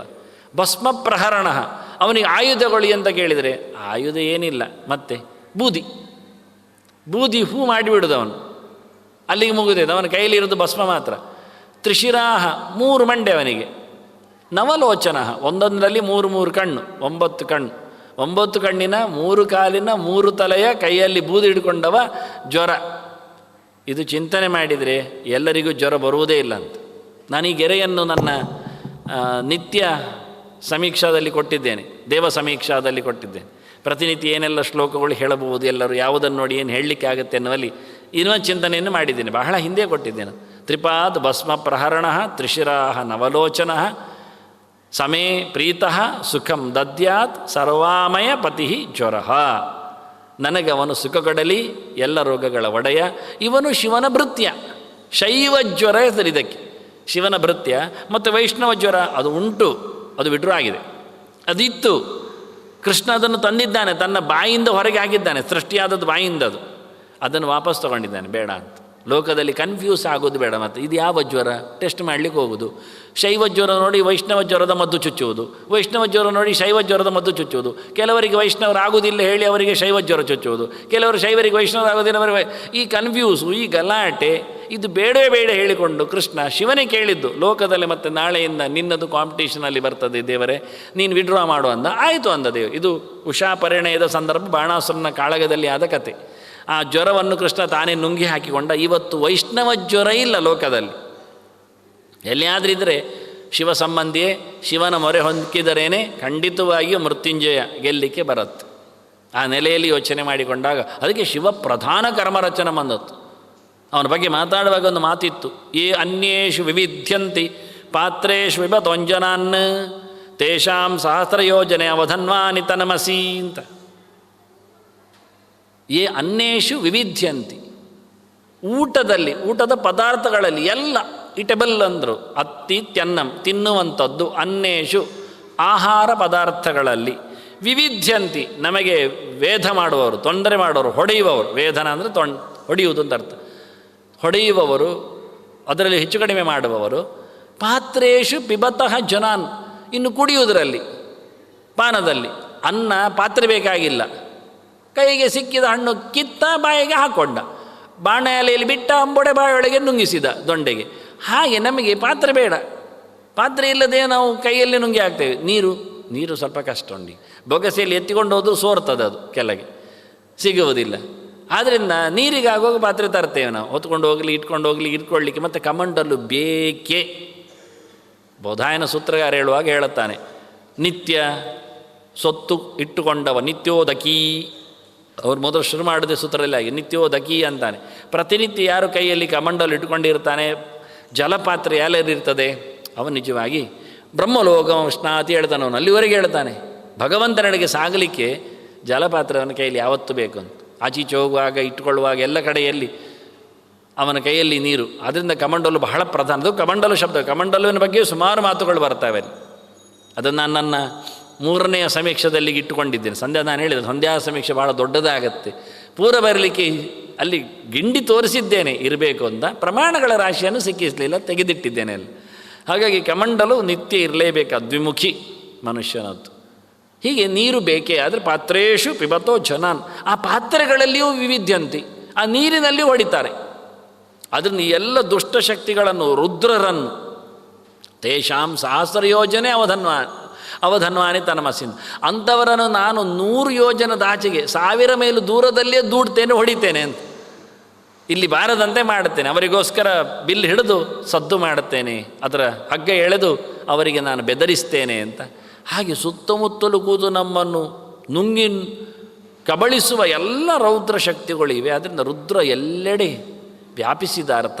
ಪ್ರಧಾನವಾಗಿ ಈ ರೋಗವನ್ನು ದೂರ ಮಾಡುವುದು ಅಂದರೆ ಸಂಸಾರ ರೋಗ. ತಾಪತ್ರಯದಲ್ಲಿ ಬಂದಾಗ ಶೋಕ ಮೋಹ ಎಲ್ಲ ಹೇಳಿಲ್ಲ. ಸಂಸಾರ ರೋಗವನ್ನು ನಿವೃತ್ತಿ ಯಾರು ಮಾಡುವುದಿಲ್ಲ. ಮಾರ್ಕಂಡೇಯನಿ ಶಿವನೇ ಹೇಳ್ತಾನಲ್ಲ, ಅಹಂ ಭೋಗಪ್ರದೋ ವತ್ಸ ಮೋಕ್ಷದಸ್ತು ಜನಾರ್ದ, ನಿನ್ನನ್ನು ಬಿಡುಗಡೆಗೆ ತರುವವ, ಸಂಸಾರ ರೋಗದಿಂದ ದೂರ ಮಾಡುವವ ಅದು ದೇವರು ಮಾತ್ರ, ನಾನಿಲ್ಲ. ನಾನು ತಿನ್ನಲಿಕ್ಕೆ ಕೊಡ್ತೇನೆ, ಬೇಕಾದಷ್ಟು ಬದುಕಲಿಕ್ಕೆ ಬಿಡುತ್ತೇನೆ, ಆದರೆ ಆಚೆಗೆ ತಳ್ಳಲಿಕ್ಕೆ ಆಗುವುದಿಲ್ಲ. ಅದನ್ನು ರುಜಂ ದ್ರಾವಯತೆ ಎನ್ನುವುದರಲ್ಲಿ ರೋಗ ಓಡಿಸುವ ಅಂದರೆ ನೀವು ಯಾವ ರೋಗ ಅಂತ ಕೇಳಿ, ಜ್ವರವ, ಅಕ್ಷಿರೋಗವ ಅಥವಾ ಮೃತ್ಯು ರೋಗವ, ಅದನ್ನೆಲ್ಲ ನಿಲ್ಲಿಸುವ. ಆದರೆ ಸಂಸಾರ ರೋಗ ರುಜಂ ದ್ರಾವಯತೆ ಯಸ್ಮಾತ್ ರುದ್ರ ತಸ್ಮಾತ್ ಜನಾರ್ದನ. ಅದರಿಂದ ಏಕೋ ರುದ್ರೋರ ದ್ವಿತೀಯಾಯತಸ್ಥೆ ಎಲ್ಲ ಹೇಳಿಕೊಳ್ಳುವಲ್ಲೆಲ್ಲ ನಮಾವೋ ಜಿಯೋ ರುದ್ರತ್ವದಸ್ತಿ ಎನ್ನುವಲ್ಲೆಲ್ಲ ರುದ್ರನನ್ನು ಭಗವಂತನನ್ನೇ ಮುಖಾರ್ಥದಲ್ಲಿ ಹೇಳಿ ಇವನಿಗೂ ಅನ್ವಯ ಮಾಡಿದ್ದಾರೆ ಎನ್ನುವ ಅರ್ಥದಲ್ಲಿ. ಇನ್ನೂ ಅನೇಕ ಅರ್ಥದಲ್ಲಿ ರುದ್ರನ ಮಂತ್ರಗಳ ಬಗ್ಗೆ ಚಿಂತನೆ ಇದೆ. ಅದರ ಮತ್ತೆ ನಾಳೆ ತರುವ. ಶ್ರೀಕೃಷ್ಣಾರ್ಪಣಮಸ್ತು. ನಾರಾಯಣ ನಾರಾಯಣ.